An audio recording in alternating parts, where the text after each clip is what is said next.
நல்ல தகப்பனே, சர்வ வல்லமை உள்ள எங்கள் ஆண்டவரே, அருமையான வேலைக்காய் ஸ்தோத்திரம்.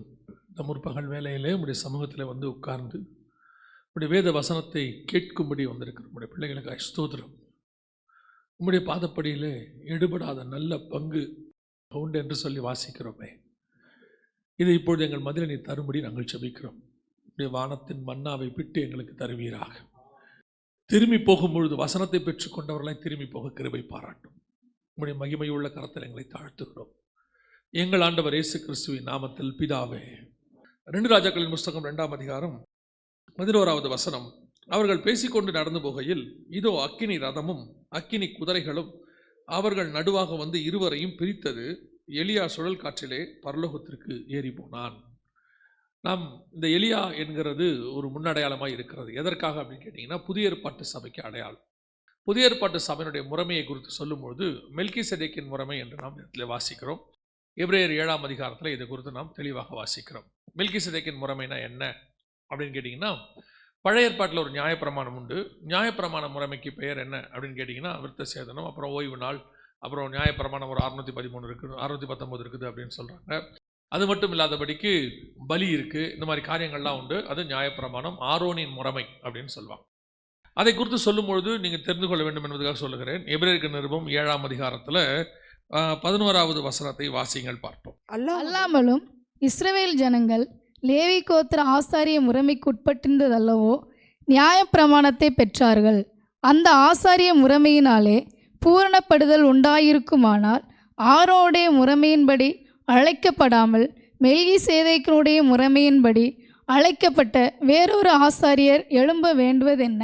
இந்த இடத்துல வசனம் தெளிவாக சொல்லுது, ஆரோனின் முறைமையின்படி அழைக்கப்பட்டதான அதில் பூரணப்படுதல் இல்லை. நியாயப்பிரமாணத்தில் என்ன இல்லை?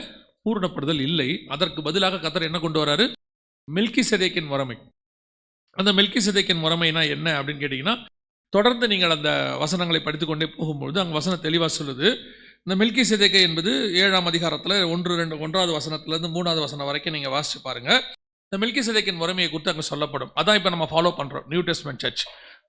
வெளிப்படுத்தல் 1:6 சொல்லுது, ராஜாக்களும் ஆசாரியருமாய் பிதாவாகிய தேவனுக்கு முன்பாக நம்மளை என்ன பண்ணியிருக்கிறாரு? அழைத்திருக்கிறார். ஸோ இதற்கு பேர் தான் மெல்கிசேதேக்கின் முறைமை. நீங்களும் நானும் ராஜாக்களும் ஆசாரியருமாய் அழைக்கப்பட்டிருக்கிறோம். இந்த மெல்கிசேதேக்கின் முறைமைனா நிறைய அதாவது புதிய ஏற்பாட்டோடையதான மொத்த பிரமாணம் இருக்கும். அதில் மிக முக்கியமாக சொல்லப்படுகிற ஒரு விஷயம் என்னென்னா, இவன் வம்ச வரலாறு இல்லாதவன், ஆரம்பம் முடிவும் இல்லாதவன் அப்படின்னு சொல்லி இருக்கும்.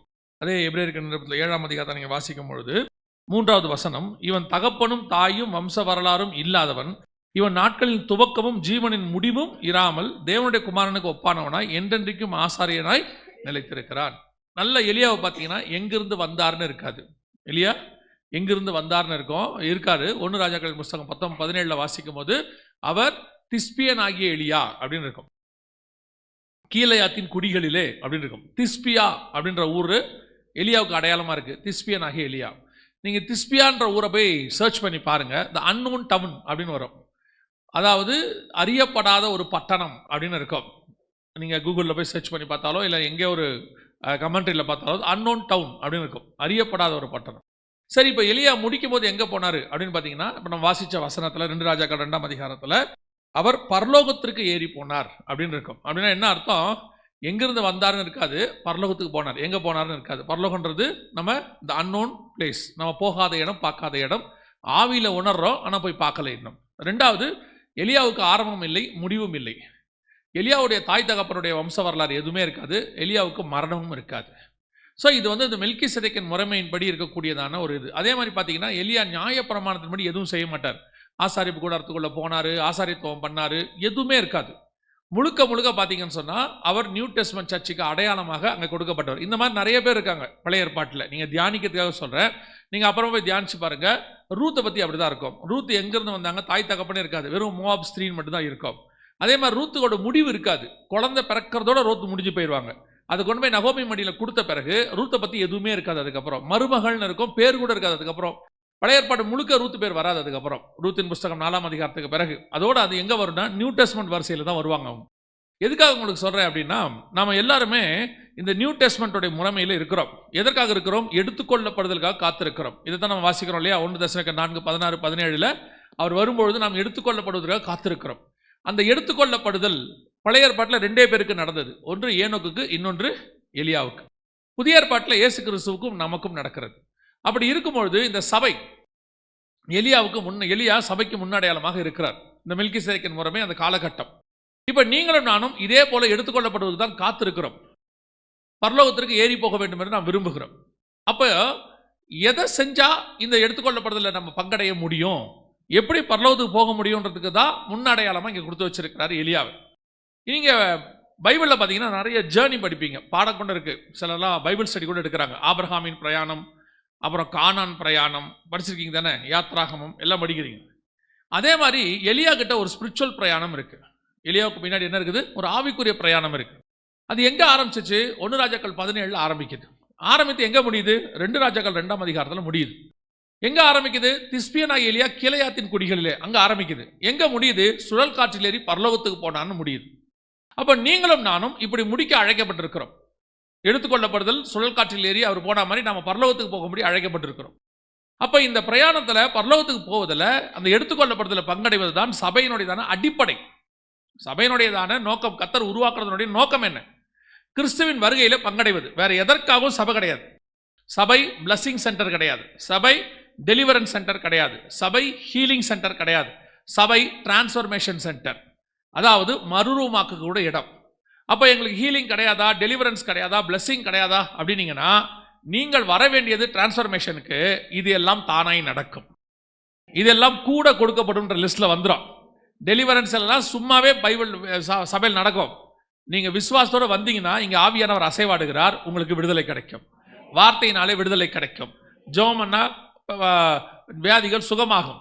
நீங்கள் உண்மை உள்ளவர்களாக இருந்தால் கர்த்தர் பரிபூர்ணமாய் ஆசீர்வதிக்க வல்லமை உள்ளவராக இருக்கிறார். உண்மை உள்ள மனுஷன் பரிபூர்ண ஆசீர்வாதங்களை பெறுவார். நாங்கள் ஆசீர்வாதம் இல்லைன்னு சொல்லலை, டெலிவரன்ஸ் இல்லைன்னு சொல்லலை, அல்லது ஹீலிங் இல்லைன்னுலாம் சொல்லலை. ஆனால் அதற்காக நீங்கள் இங்கே வரவில்லை. நான் சொல்ல உங்களுக்கு புரியுதா? நீங்கள் இங்கே வருவது பரலோகத்திற்கு போவதற்காக. பரலோகத்துக்கு வழி சொல்லுகிற இடம் உங்களை மறுரூபமாக்குவதற்கு என்ன செய்யணும்? இப்போ எஸ்தரை அந்த தேசத்தில் 127 நாட்டில் இருக்கிற எல்லா கன்னிகைகளையும் கொண்டாடுறாங்க. கொண்டு வந்து ராஜா கிட்ட நிறுத்தி, ராஜாவே பாருங்க, உங்களுக்கு எந்த பெண்ணை ராஜகுமாரத்தை ஆக்கணுமோ நாங்கள் ராஜகுமாரத்தை ஆக்குறோம் அப்படின்னு சொல்லவே இல்லை. ராஜா கிட்ட கொண்டு போகிறதுக்கு முன்னாடி, ஆனால் ராஜாக்காக தான் செலெக்ஷன், ராஜாக்காக தான் தேர்ந்தெடுத்தாங்க. ஆனால் கொண்டு போகிறதுக்கு முன்னாடி கொண்டு போய் ஏகாவின் கரத்தில் ஒப்படைக்கிறாங்க. ஏகா என்ன பண்றாரு? 7 தாதிமார்கள் கையில் எஸ்தரை ஒப்படைக்கிறாரு. அவங்க என்ன பண்றாங்க? எஸ்தரை சுத்திகரிக்கிறாங்க. எப்படி சுத்திகரிக்கிறாங்க? 6 மாதம் வெள்ளை போலத்தினாலும் சுகந்த வர்க்கத்தினாலும் கந்தக வர்க்கத்தினாலும் எல்லாத்தையும் போட்டு சுத்திகரிச்சுட்டு 6 மாசம் ஸ்திரீகளுக்குரிய சுத்திகரிப்பு, 12 மாசம் சுத்திகரிப்பு, அதாவது ஒரு வருஷம் முழுக்க சுத்திகரிப்பு எல்லாம் முடிச்சு கொண்டு போய் ராஜா கிட்ட ஒப்படைக்கிறாங்க. அப்படின்னா என்ன அர்த்தம்? உங்களை என்னையும் கர்த்தர் சபைக்கு கொண்டு வந்தது எதுக்காகனா பரலோகத்துக்கு கொண்டு போய் ராஜா கையில் ஒப்படைக்கிறதுக்கு மனவாட்டியா. ஆனால் அதுக்கு முன்பாக இங்கே பரிசுத்த ஆவியாகிய ஏகா நம்மளை 7 சபையின் உபதேசத்துக்குள்ளே ஒப்படைத்து சுத்திகரித்து உருவாக்கி கொண்டு போய் அங்கே ஒப்படைக்கிறார். இல்லைன்னா நேராக பரலோகத்துக்கு கூட்டிட்டு போயிடலாம், ரட்சிக்கப்பட்ட உடனே கூட்டிட்டு போயிடலாம். ராஜாக்குரியதான சுத்திகரிப்பு தேவை, ராஜாக்குரியதான ஆயத்தம் தேவை. ஏன் சபைக்குள்ள கொண்டு வர ரட்சிக்கப்பட்டவர்களை கர்த்தர் அனுதினமும் சபையில சேர்த்தார். ஏன் வெளியிருந்து உள்ள கொண்டு வராருன்னா இங்க ரெடி பண்ணி அங்க கொண்டு போவார். அப்ப அந்த ரெடி பண்ற இடம், அந்த ஜேர்னி இஸ் வெரி இம்பார்ட்டன்ட். அப்ப நீங்க அந்த சபைக்கு வந்தது எதுக்காக? பரலோகத்துக்கு போவதற்காக. அதை கத்து கொடுக்கிற இடம் தான் திருச்சபை. இது வேற எதற்கான இடமும் இல்லை. மற்றதெல்லாம் தானாய் நடக்கும். நீங்க கார் வாங்கிட்டு அவர்கிட்ட போயிட்டு அவர் ஒண்ணுதான் சொல்லுவாரு, நீங்க ஃபியூயல் மட்டும் போட்டு போயிருங்க சார், மற்றபடி எல்லாம் ரெடியா இருக்கு. நீங்க அவர்கிட்ட போயிட்டு ஸ்டேரிங் இருக்கா, பிரேக் இருக்கா, ஆக்சிலேட்டர் இருக்கா அப்படின்னா, சார் அதெல்லாம் டிஃபால்ட்டாக இதோடய வரும். இதோட வராதது என்னது? ஃபியூயல், அபிஷேகம் மட்டும்தான். நீங்கள் அபிஷேகத்துக்குள்ள நடத்திட்டீங்கன்னா வண்டி தானாய் போகும். அல்லேலூயா. அப்போ இந்த எலியாவுடைய ஜேர்னி ஒரு பிரயாணம் இருக்கிறது. அந்த பிரயாணத்துக்கு பின் நிறைய ஆவிக்குரிய சத்தியம் இருக்கு. அதுல ஒரு சில காரியங்களை மட்டும்தான் நாம் இப்பொழுது பார்க்க போகிறோம். 1 ராஜாக்களின் புஸ்தகம் 17ஆம் அதிகாரம் 1வது வசன வாசி. கீலேயாத்தின் குடிகளிலே திஸ்பியனாகிய எலியா ஆகாபை நோக்கி, என் வாக்கின்படியே அன்றி இந்த வருஷங்களிலே பனியும் மழையும் பெய்யாது இருக்கும் என்று இஸ்ரவேலின் தேவனாகிய கர்த்தருக்கு முன்பாக நிற்கிற நான் அவருடைய ஜீவனை கொண்டு சொல்லுகிறேன் என்றான். இதுதான் எலியாவுடைய என்ட்ரன்ஸ். அப்படி உள்ள நுழையிறார். அவருடைய லைஃப் ஸ்டைல் அங்கதான் ஆரம்பிக்குது. யாரு என்ன எதுவும் தெரியாது. அவர் உள்ளே வந்துட்டார். உள்ளே வந்து அவரை கொண்டு கர்த்தர் ஒரு பெரிய தரிசனத்தோடு கொண்டாடுறார். எலியா கொண்டு என்ன பண்றாரு? ஒரு தரிசனம். இல்லை, இந்த தரிசனம்னு சொல்லும் போது நீங்கள் 2 காரியத்தை புரிஞ்சுக்கணும். என்ன அப்படின்னு கேட்டிங்கன்னா, நாம் நினைக்கிற ஒரு தரிசனம் இருக்கு, நம்ம மேலே கர்த்தர் வச்சிருக்கிற இன்னொரு தரிசனமும் இருக்கு. புரியுதுங்களா? இப்போ ஆபிரகாமுக்கு கானானுக்கு போங்கிறது தரிசனம். ஆண்டவர் சொல்றார், நான் காண்பிக்கிற தேசத்துக்கு போ. ஆனால் கானானுக்கு போனால் ஈசாக்கு வரணும், ஈசாக்கு வந்தால் அதில் இயேசு வரணும், இயேசு வந்தால் மீட்பு வரணும், மீட்பு வந்தால் ஜனங்க பரலோகத்துக்கு வரணும். இது பரலோகத்தின் தரிசனம். இந்த பரலோகத்தினுடைய தரிசனத்தினுடைய ஒரு பகுதி யார் கையில் இருக்கு? ஆபிரகாம் கையில் இருக்கு. அவர் அந்த தரிசனத்தை நிறைவேற்றினால் இந்த தரிசனம் தானாய் நடக்கும். அந்த வார்த்தைக்கு கீழ்ப்படிச்சா. இந்த மாதிரி ஒவ்வொருத்தருக்கு பின்னாடியும் இருக்கு. ஒவ்வொருத்தருக்கு கர்த்தர் அப்படிதான் வச்சிருக்கிறார். நாம் ஒரு காரியத்தை கர்த்தர் செய்ய சொல்லும் போது அதை செய்வோமானால் அதற்கு பின்னால் ஹெவன்லி விஷன் ஒன்று இருக்கும். அந்த பரலோகத்தின் தரிசனம் நம்ம மேலே ஓடிட்டே இருக்கும். இப்போ நம்ம கிட்ட இருக்க பிரச்சனை என்ன அப்படின்னு கேட்டிங்கன்னா, இந்த வேர்ல்ட்லி விஷனில் நம்ம கரெக்டாக கூட போவோம், வேர்ல்ட்லி விஷனில் போவோம். வேதாகமத்தில் பாருங்க, நோவாவை பார்த்து கர்த்தர் ஒரு காரியம் சொன்னார், ஜலப்பிரளயம் வரப்போது பேழையை உண்டு பண்ணு. 6ஆம் அதிகாரம் கடைசி வசனம் சொல்லுது, ஆதியாகமம், நோவா கர்த்தர் சொன்னபடி எல்லாம் செய்து முடித்தான். முடிச்ச பிறகு அடுத்த விஷனை கர்த்தர் ஓப்பன் பண்றார். இப்போ எல்லாம் ஒரு ஜோடு வந்துருச்சு, பேழைக்குள்ள வந்தாச்சு. செகண்ட் பார்ட் ஓப்பன் பண்றார் விஷன்ல. போய் சுத்தமானதில் 7 ஜோடு புடிங்கிறார். அந்த 7ஆம் அதிகாரம் 2-3 வசனம் சொல்லும், சுத்தமானதில் 7 ஜோடு புடி அப்படிங்கிறார். இப்போ அடுத்து 4வது 5வது வசனம் சொல்லும், நோவா கர்த்தர் சொன்னபடியெல்லாம் செய்தான் அப்படின்னு இருக்கு, செய்து முடித்தான் இருக்கும். ஸோ இப்போ கர்த்தருடைய விஷன் நிறைவேறிடுச்சா இல்லையா? நிறைவேறிடுச்சு தானே. ஜலப்பிரளயம் வந்துச்சு, ஜலப்பிரளயமும் முடிஞ்சிருச்சா இல்லையா? முடிஞ்சிருச்சு. இப்போ ஜனங்க எல்லாம் வெளியே வராங்க, அதாவது நோவாவும் அவன் பசங்களும் வெளியே வராங்க. இதுக்கு மேலே நோவாவுக்கு என்ன வேலை இருக்கு? இதுக்கு மேலே நோவாவுக்கு என்ன வேலை இருக்கு? இந்த காரியம் நடக்கும்போது நோவாவுக்கு 601 வயசு. இது முடிஞ்ச பிறகு நோவாவுடைய வாழ்நாள் 950 வருஷம். நீங்கள் கிட்டத்தட்ட பார்த்தீங்கன்னா அதுக்கப்புறம் 350 வருஷம் நோவா உயிரோடு இருந்திருக்காரு. எதுக்கு? நான் கேட்குறது புரியுதா? இந்த 350 வருஷம் நோவா ஏன் உயிரோடு இருந்தார்? முதல்ல கர்த்தர் 500 வருஷம் வச்சிருந்து அவரை ரெடி பண்ணி, அந்த 500 வருஷத்தில் 300 வருஷம் ஏனோக்கு இருந்திருக்கிறார், அவர் பிரசங்கம் பண்ணியிருக்கிறார், மெத்துசலா இருந்திருக்கிறார், எல்லாம் இருக்கு. இப்போ நோவாக்கிட்ட ஒரு தரிசனம் கொடுத்தாச்சு, வேலையை கட்டியாச்சு, சாப்பாடு விடு சேர்த்தாச்சு, சுத்தமான மொத்தத்தில் ஜோடி ஜோடா பிடிச்சாச்சு, சுத்தமானதில் 7 பிடி பிடிச்சாச்சு, ஜலப்பிரளயம் வந்து உள்ளே போயாச்சு, ஜலப்பிரளயம் வந்தாச்சு, முடிஞ்சாச்சு, வெளியே வந்தாச்சு. இதுக்கப்புறம் நீங்கள் என்ன பண்ண போறீங்க? இதுக்கப்புறம் என்ன பண்ண போறீங்க? இதுக்கப்புறம் ஒரு விஷன் இருக்கும், அதுதான் இருக்கிறதுலே ரொம்ப இம்பார்ட்டன்ட். பல நேரத்தில் ஆரம்பிக்கும் போது ஒரு தரிசனம் இருக்கு, அந்த தரிசனத்தில் நம்ம பெர்ஃபெக்டாக போவோம். கர்த்தர் என்ன இதுக்கு தான் அழைச்சாரு. அந்த ஓட்டத்தில் ஓடும்போது 2வது விஷன் ஓப்பன் ஆகும், அதுலேருந்து ஒரு அப்கிரேட் பண்ணுவார். சுத்தமானதுபடி இன்னும் பரிசுத்தமாக, இன்னும் உருவாக்கு, எல்லாம் செய்வார். ஒரு இடத்துல உங்களுக்கு ஒரு சாட்டிஸ்ஃபேக்ஷன் அல்லது உங்களுக்கு சொன்ன தரிசனத்தை நீங்கள் பார்ப்பீர்கள். கர்த்தர் என்ன அழைச்சாரு, இந்த இடத்துக்கு போ, சபை ஆரம்பிப்பேன், உன்னை நம்பி ஆத்துமாக்கள் கொடுப்பேன், கொடுத்துட்டாரு, எல்லாத்தையும் பார்த்தாச்சு. இதுக்கப்புறமும் நான் ஏன் இன்னும் உயிரோடு கூட இருக்கிறேன்? ஏன் இந்த பூமியில் எனக்கு வச்சிருக்கிறீங்க? இப்போ நாம என்ன சொல்லுவோம்? இந்த இடத்துல தான் நம்ம உலகத்தார மாதிரி மாறுவோம். உலகத்தார கேட்டு பாருங்க, வந்தீங்க, பிறந்தீங்க, 60 வயசு வரைக்கும் வேலை பார்த்தீங்க, நல்லா சம்பாரிச்சிங்க, பென்ஷன் கொடுக்குறாங்க, 60லேருந்து 70 80 ஒரு 20 வருஷம் உயிரோடு இருக்க போறீங்க. எதுக்கு அப்படின்னா, உலகத்தார் ஒரு ஸ்டேட்மெண்ட் சொல்லுவாங்க, இத்தனை வருஷம் உழைச்சங்க, இத்தனை வருஷம் கஷ்டப்பட்டேன், வீடு கட்டினேன், பிள்ளைகளுக்கு கல்யாணம் பண்ணி வச்சேன், இனி பிள்ளைங்க பேர பிள்ளைகளை அப்படியே பார்த்துட்டு இத்தனை வருஷம் உழைச்சதுக்கு ஒரு ரெஸ்ட் எடுத்துட்டு அப்படியே கடவுள் கூப்பிடும் போது போக வேண்டியது தான். அப்போ இந்த 20 இயர்ஸ் அவர் என்ன செய்வார்? நாம என்ன சொல்றோம்? உலகத்தான் சொல்றது மாதிரி தான் நம்மளும் சொல்றோம், இத்தனை வருஷம் நான் கஷ்டப்பட்டதுக்கு பூமியில என்ன இதெல்லாம் கர்த்தர் பார்க்க வைக்கிறாரு. இப்போ நீங்க கொஞ்சம் யோசிச்சு பாருங்க, கர்த்தருக்கு நீங்க பூமியில இருந்து ஆசீர்வாதத்தை பார்க்கறது முக்கியமா, இல்ல உங்க ஆத்மா பரலோகத்தில் இருக்கிறது முக்கியமா? அதுக்காகத்தானே நம்மளை மீட்டு எல்லாம் பண்ணாரு. அடுத்த 20 வருஷம் இந்த ரிஸ்கான பூமியில, பாவம் உள்ள பூமியில, நான் நோய் உள்ளதை சொல்ல, பாவம் உள்ள பூமியில உங்களை வச்சு, உங்களை டேஞ்சர் ஜோன்ல வச்சுக்கிட்டு 20 வருஷம் இருக்கிறத விட உங்களை கொண்டு போறது ஈஸி தானே அவருக்கு. ஆனா ஏன் வச்சிருக்காரு? ஒரு மட்டும் நல்லா மனசுல வச்சுக்கொள்ளுங்க, ஒருவரையும் கர்த்தர் சும்மா இருந்துட்டு போன இந்த பூமியில வைக்கவே கிடையாது. நான் சொல்றது புரியுதா? சும்மா இருந்துட்டு போ, நீ தான் இத்தனை வருஷம் கஷ்டப்பட்டியப்பா, இருந்து அப்படியே எல்லாத்தையும் பாரு, பிள்ளைகளை பாரு, பேர பிள்ளைகளை பாரு, பார்க்காத ஊரெல்லாம் பாரு, அனுபவிக்காததெல்லாம் நல்லா சாப்பிடு அப்படின்னா நல்லா கவனிச்சு பாருங்க. அதுக்கப்புறம் தான் உங்களால் எதுவுமே செய்ய முடியாது. 60க்கு அப்புறம் உங்களால் டிராவல் பண்ண முடியாது, ரொம்ப எல்லாத்தையும் சாப்பிட வேற முடியாது, சாப்பிடணும்னு நினைக்கிறது கூட என்ன பண்ண முடியாது, சாப்பிட முடியாது. இப்போ நமக்கு இருக்க இந்த 60 70க்கு மேலே எல்லாமே இஷ்டம் இல்லாமல் போயிடுது. எல்லாத்துலேயுமே என்னை விட்டீங்கன்னா போதும்பா, அப்படிதான் சொல்லுவாங்க பசங்க. அப்பதான் நம்ம மேல பாசமா சொல்லுவாங்க, வாங்க நம்ம அங்க போவோம் இங்க போவோம்பா. அவங்க சொல்லுவாங்க, என்னை விட்டீங்கன்னா நல்லா இருக்கும், நீங்க போயிட்டு வாங்க, நான் இங்க இருந்து ஜோம் பண்ணிக்கிட்டு இருக்கிறேன். அப்ப இந்த 60ல இருந்து 80 வரைக்கும் எதுக்கு ஏன் வச்சிருக்கிறாரு? அப்ப நோவா அடுத்த 350 வருஷம் எதற்காக இருந்தார்? அங்கதான் இருக்கு விஷன். அதான் லாஸ்ட் விஷன், ஃபைனல் விஷன். பெரும்பாலும் அந்த ஃபைனல் விஷனை நாம் பார்க்கிறது இல்லை.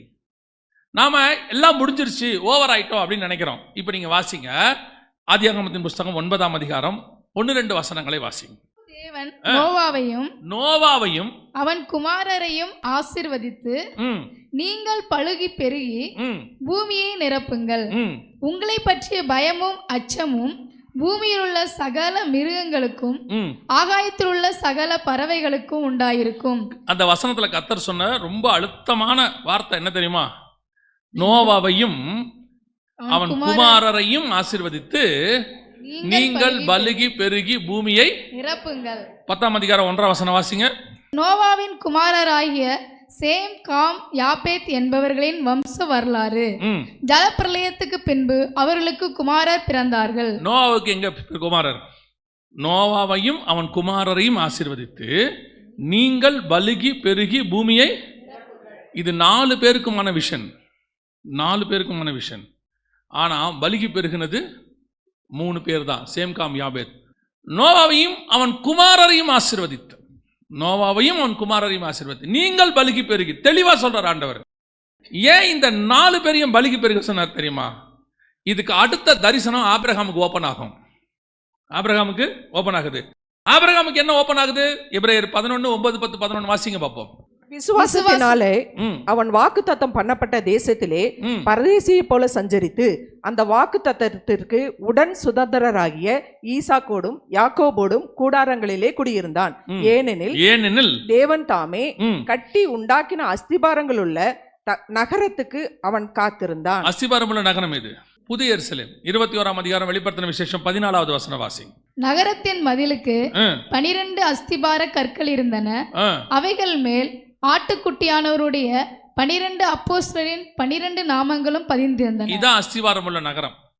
இந்த அஸ்திவாரம் உள்ள நகரத்தினுடையதான அமைப்பு எப்படின்னா சதுரம். சதுரம்னா 4 சைடு. இந்த 4 சைடுக்கும் 12 வாசல். இந்த 4 சைடுக்கும் 4 சந்ததி வரணும், 4 பிரமாணம் வரணும். அந்த 4 பிரமாணத்தை தான் இந்த 4 பசங்க நோவா, சேம், காம், யாபேத் 4 சந்ததி. இது ஆவிக்குரிய அடையாளம் இருக்கு.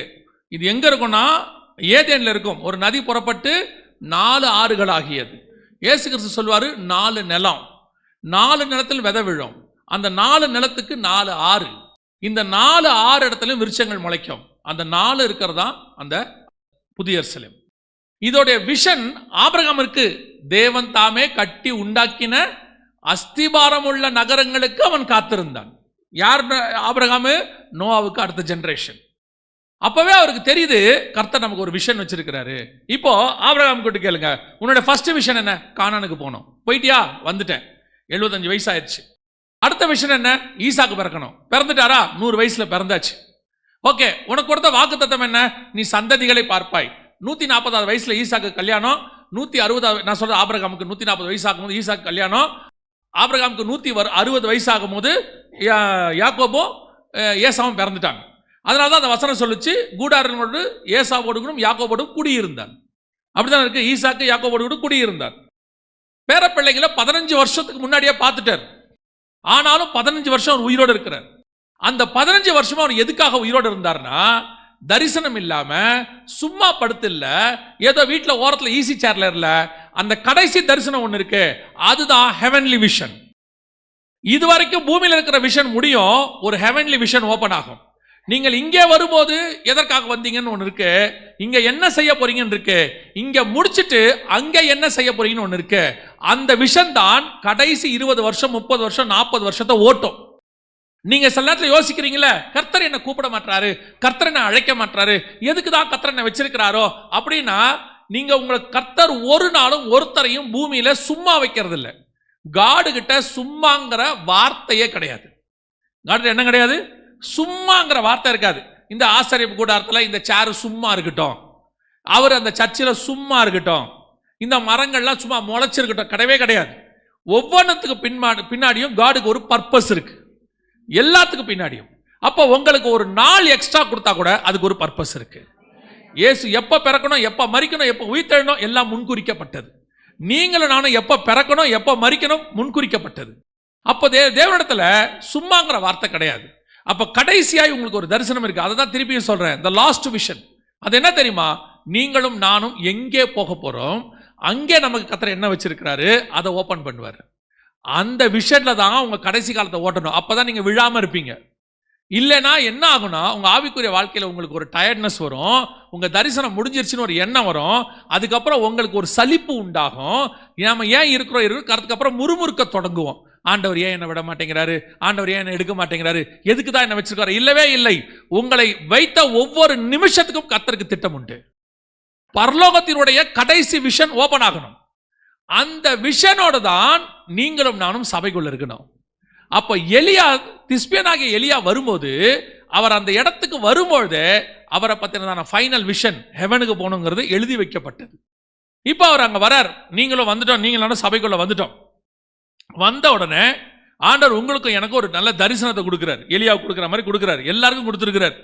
அந்த தரிசனத்துல எலியா சொல்லிட்டார், பனியும் மழையும் பெய்யாது. அப்ப உள்ள தரிசனம் அது, அப்ப உள்ளதான ஊழியம், அல்லது அப்ப கர்த்தரை எலியாவை கொண்டு கர்த்தர் செய்கிற காரியம் சொல்லிட்டார். எல்லாம் சொல்லி முடிச்சாச்சு. இப்ப எலியாவை பார்த்து கர்த்தர் சொல்ற வார்த்தை வாசிங்க. 1 ராஜாக்களின் புஸ்தகம் 17ஆம் அதிகாரம் 2, 3, 4 வசனங்களை வாசி. பின்பு கர்த்தருடைய வார்த்தை அவனுக்கு உண்டாயிற்று. அவர், நீ இவ்விடத்தை விட்டு கீழ்த்திசையை நோக்கி போய் யோர்தானுக்கு நேராக இருக்கிற கேரித் ஆற்றண்டையில் ஒளித்து கொண்டிரு. அந்த ஆற்றின் தண்ணீரை குடிப்பாய், அங்கே உன்னை போசிக்க காகங்களுக்கு கட்டளையிடுவேன் என்றார். இது எலியாவுடைய ஜேர்னில ஃபர்ஸ்ட் பிளேஸ். இப்ப கர்த்தர் கூப்பிட்டாரு. அந்த வசனத்தை நீங்க வாசிச்சு பார்த்தீங்கன்னா ரொம்ப பிரமிப்பா இருக்கும். முதலாவது வசனம் இருக்கு இல்லைங்களா, 1 ராஜாக்கள் 17:1, ரொம்ப பிரமிப்பா இருக்கும். எனக்கு அதை வாசிக்கும் போதெல்லாம் என்ன ஒரு தேவ மனுஷன் அப்படின்னு. என்னன்னா அந்த வசனம் என்ன சொல்லுன்னு பார்த்தீங்கன்னா, என் வாக்கின்படி அன்றி இந்த வருஷங்களில் பனியும் மழையும், என் வாக்கின்படி, கர்த்தர் வாக்கின்படி அல்ல. கர்த்தர் சொன்னார், கர்த்தர் உங்களுக்கு உரைத்தார், எதுவுமே இருக்காது. அந்த வார்த்தை என்ன இருக்குது? என் வாக்கின்படி. அந்த என் வாக்கின்படிங்கிற தைரியம் அவருக்கு ஏன் வருதுன்னா, தொடர்ந்து சொல்றாரு, நான் கர்த்தருக்கு முன்பாக நிற்கிறவன், நான் கர்த்தருக்கு முன்பாக நிற்கிறவன், நான் சொன்னா கர்த்தர் கேட்பார். கர்த்தருக்கு முன்பாக நிற்கிற அப்படின்னா சும்மா எல்லாரும் சொல்லிட முடியாது. கர்த்தருக்கு முன்பாக நிற்கிற நான் சொல்லுகிறேன், என் வாக்கின்படி அன்றி அப்படின்னா கர்த்தர் அந்த வார்த்தையை அப்படியே கனப்படுத்தி, ஒரு மனுஷன் சொன்னான்னு 3.5 வருஷம் பனியும் மழையும் பெய்யலை. எப்படி ஒரு ஆவிக்குரிய லைஃப் பாருங்களேன். Standing in front of the God. ஒவ்வொரு இடத்துலையும் ஒவ்வொரு விதமான பரிசுத்தவான்களை நீங்கள் பைபிளில் பார்க்க முடியும். அதில் இவர் அமேசிங். கர்த்தருக்கு முன்பாக நிற்கிற நான் சொல்லுகிறேன். இப்போ பனியும் மழையும் பெய்யாது. இது அந்த ஊழியத்தில் ஒரு பார்ட், அல்லது ஒரு கர்த்தர் சொன்னதான ஒரு ஊழியம். அது அவ்வளோதான், செஞ்சுட்டார், முடிச்சிட்டார். இதோட அவரது முடிஞ்சிச்சானோன்னா இல்லை, உன் ஜேர்னியில் ஃபஸ்ட்டு நீ போக வேண்டிய இடம் எது? கேரித்தாற்றங்கரைக்கு போகணும். நீ அங்கே போ, உனக்கு அங்கே காகங்களுக்கு கட்டளையிட்டு இருக்கிறேன். அங்கே என்ன வரும் உனக்கு? அப்பமும் இறைச்சியும் வரும். அப்பமும் இறைச்சியும் வரும். கேரித்தாற்றன் தண்ணீரை குடிப்பாய். பழைய ஏற்பாட்டில் இது எதற்கு ஒப்புமையாக இருக்குது அப்படின்னு கேட்டிங்கன்னு சொன்னால், கர்த்தர் உங்களை வேறு பிரித்து, தேசமே பஞ்சத்தில் இருக்குது, உங்களை வேறு பிரித்து கர்த்தர் எங்கே கொண்டு வந்தார்? தனிமையான பரிசுத்தாவிங்கிற நதி ஓடுகிற இடத்துக்கு, அந்த கரையில் கொண்டு வந்து உட்கார வச்சு மாம்சம் உலகத்துக்கு தேவையானதையும் கொடுக்குறாரு, அதே நேரத்தில் அப்பம் ஆவிக்குரிய ஆகாரத்தையும் கொடுக்குறார். இது நீங்கள் ஃபஸ்ட்டு அப்போஸ்தலர் 2:40 சொல்லுது, மாறுபாடான சந்ததியை விட்டு விலகி உங்களை ரட்சித்துக் கொள்ளுங்கள். இப்போ இஸ்ரவேல்லையே இருக்கிற இது எல்லாத்தை விட்டு கர்த்தர் வேறு பிரிக்கிறார். நான் சொல்ற இடத்துக்கு போ, அங்கே தங்கிரு. அங்கே உனக்கு என்ன வரும்? அப்பம் வரும், இறைச்சி வரும். அங்க இருக்கிற நதியின் தண்ணீரை என்ன செய்வ? குடிப்பாய். நீ போய் குடி, அங்க இரு. இதுதான் நம்ம ஆவிக்குரிய வாழ்க்கையினுடைய பரலோகத்துக்கு எடுத்துக்கொள்ளப்படுவதற்கான ஃபர்ஸ்ட் ஸ்பாட்டுன்னு சொல்லலாம், இல்லை ஃபஸ்ட்டு டிரான்சிட்ன்னுவாங்க, ட்ராவல் போகிறவங்க சொல்லுவாங்க. முதல் ஸ்பாட் அங்கே தான் நீங்கள் போவீங்க. கர்த்தர் உங்களை வேறு பிரித்து ஒரு இடத்துக்கு கொண்டாந்துருவார். அது பரிசுத்தாவி நதி ஓடுற இடமா இருக்கும். அங்கே உட்கார வச்சு உங்களுக்கு தேவையான ஆகாரத்தை கொடுப்பாரு. அதே நேரத்தில் உலக பிரகாரமான மாம்சத்தையும் கொடுப்பார், தேவையும் கொடுப்பார், சந்திப்பார். நம்ம மாம்ச தேவை என்ன இருக்கோ அதையும் கர்த்தர் கொடுப்பார். அதுதான் நாம் இப்போ சபைக்குள்ளே கொண்டு வரப்பட்டோம். உலகத்திலேருந்து என்ன கழிப்பட்டோம்? வேறு பிரிக்கப்பட்டு உள்ளே கொண்டு வரப்பட்டோம். இந்த கர்த்தர் சொல்லுகிற சபையில் போய் இருக்கணும். நீ போய் கேரித் ஆற்றங்கரையில் இரு. பறக்கிற காக்கா இன்னும் ஒரு 50 மீட்டர் 100 மீட்டர் எக்ஸ்ட்ரா பறந்து எலியா விருப்புற இடத்துக்கு போனால் வந்து கொடுக்குமா கொடுக்காதா? கர்த்தரால் முடியுமா முடியாதா? முடியும். ஆனால் கர்த்தர் சொல்றது, நான் சொல்ற இடத்துல நீ இரு, உன் தேவை என்னவோ அது சந்திக்கப்படும். இது முதலாவது பிரமாணம் கூட நீங்க வச்சுக்கலாம். கர்த்தர் சொன்னபடி கேட்டு. இந்த புதிய ஏற்பாட்டில் இப்போ சபைகளுக்குள்ள அல்லது இப்போ ஒரு ஓவராலாக ஒரு டாக்டரின் போயிட்டு இருக்கு. என்னன்னு கேட்டால், இந்த grace, hyper grace, super grace, prosperity இப்படி நிறைய சொல்கிறாங்க. இதெல்லாம் சொல்கிறவங்க என்ன சொல்கிறாங்கன்னா, நீங்கள் ஒன்றுமே செய்ய வேணாம், கர்த்தர் உங்களை என்ன பண்ணுவார்? அபிரதமாக ஆசீர்வதிப்பார். ஜஸ்ட் நீங்கள் கிளைம் பண்ணால் போதும், நீங்கள் வந்துட்டு இல்லைன்னா அறிக்கை பண்ணால் போதும், கர்த்தர் உங்களுக்கு என்ன செய்வார்? கொடுத்துட்டே இருப்பார். இப்போவும் சொல்கிறேன், கிரியை இல்லாத விசுவாசம் செத்தது. ரட்சிப்புக்கு மட்டும்தான் கிரியை கிடையாது. ரட்சிப்புக்கு என்ன கிடையாது? கிரியை கிடையாது. கிருபையினாலே ரட்சிக்கப்பட்டோம். ரட்சிப்புக்கு தான் கிரியை கிடையாது. ஆனால் நாம் செய்ய வேண்டிய சில காரியங்கள் இருக்கு வாழ்நாள் முழுக்க, அதை செஞ்சு தான் ஆகணும். சுவிசேஷம் அறிவித்தல் என்மேல் விழுந்த நல்ல போராட்டத்தை ஓட்டத்தை அப்போ ஓடணும். இல்லை, சுவிசேஷம் நான் வீட்டில இருந்தே சொல்லுவேன், கர்த்தர் கொண்டு போவார். இது சரியா இருக்குமா? அப்போ நாம் செய்ய வேண்டிய கிரியைன்னு ஒன்று இருக்கு. நீ போய் நான் சொல்ற இடத்துல இரு, அங்கே நான் ஆசீர்வதிப்பேன். நான் காண்பிக்கிற தேசத்துக்கு போ, உன் பேரை நான் பெருமைப்படுத்துவேன். நான் சொல்ல வார்த்தையின்படி தன் வீட்டை கண்மலையின் மேல் கட்டுகிறவன் எவனோ அவனை நான் ஆசீர்வதிப்பேன். எது ஒன்றுக்கும் நம்ம கிட்ட ஒரு கிரியை இருக்கு. கர்த்தர் ஒரு கீழ்ப்படுதலை எக்ஸ்பெக்ட் பண்றார். சவுல ராஜா வாக்கணும்னா கர்த்தர் என்ன பண்ணிடலாம்? ஈஸியா ராஜா வைக்கிறலாம்ல. அவனை சாமுவேல்கிட்ட வர வைக்கிறார். தேவன் நினைச்சா தாவீதை ஈஸியா ராஜா வாக்கலாம். ஆனா சாமுவேலை போ சொல்றார். தேவன் ஒரு கிரியை, ஒரு காரியத்தை உங்களுக்கு சொல்லுவார். யூ மஸ்ட் டு, நீங்கள் அதை நிச்சயம் செய்யணும்.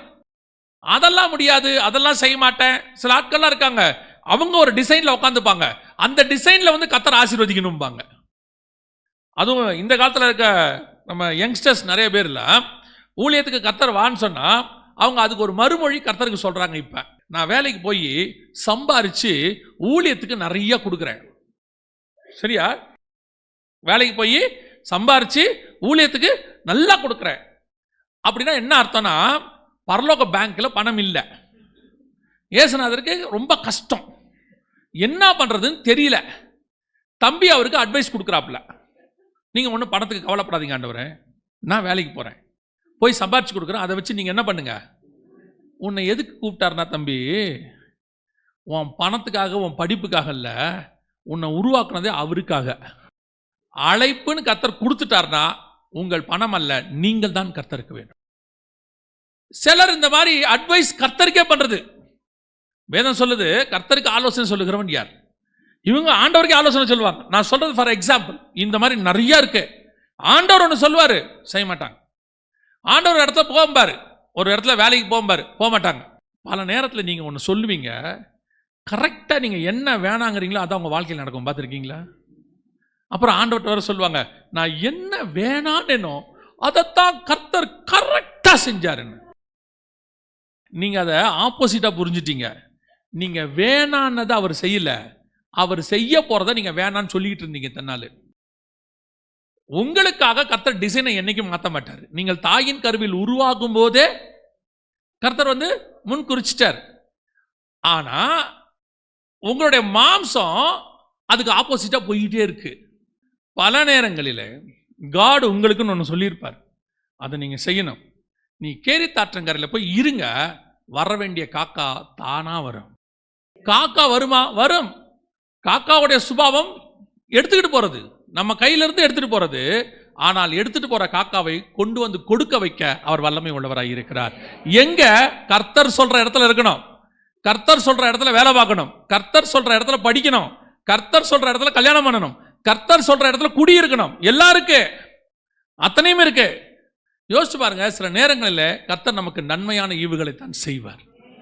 கர்த்தர் நிச்சயம் அவருடைய கரத்தில் தீமை என்பது கிடையவே கிடையாது. உங்களை சில இடங்களுக்கு கர்த்தர் போ சொல்வார். கேரித் ஆற்றங் கரையில் இருங்கன்னா இருப்பார். இந்த இடத்துல எப்படிங்க இருக்கிறது, இந்த காக்கா நாளைக்கு வருமா வராதா அந்த கவலை உங்களுக்கு தேவையில்லை. இன்னைக்கு வந்துச்சா, இன்னைக்கு வந்துச்சா, அதோட நிறுத்தணும். இல்லை, அது எப்படி ஒரு மனுஷனா பிறந்தா நாளைய பற்றி கவலை இருக்காதா? மனுஷனுக்கு நாளைய பற்றின கவலை கண்டிப்பாக இருக்கும், தேவ மனுஷனுக்கு இருக்காது. ஏன்னா நேற்று நடத்தினவர் இன்னைக்கு நடத்தி இருக்கிறார், நாளையும் நடத்துவார்.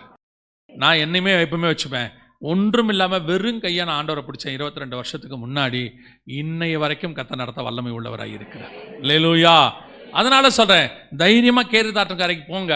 நான் படிச்சிருக்கேன், இவ்வளோ படிச்சிருக்கேன், இவ்வளோ சம்பாதிக்கிறேன், இதை விட்டுட்டு கர்த்தர் போக சொல்றாரு, எங்க போவேன், என்ன ஆவேன், அந்த கவலை உங்களுக்கு தேவையில்லை. உலக பிரகாரமாயும் சரி, ஆவிக்குரிய விதத்திலும் சரி, கர்த்தர் உங்களை போஷிக்கிறதுக்கு ஒரு நல்ல சபை கொடுத்துருப்பாரு.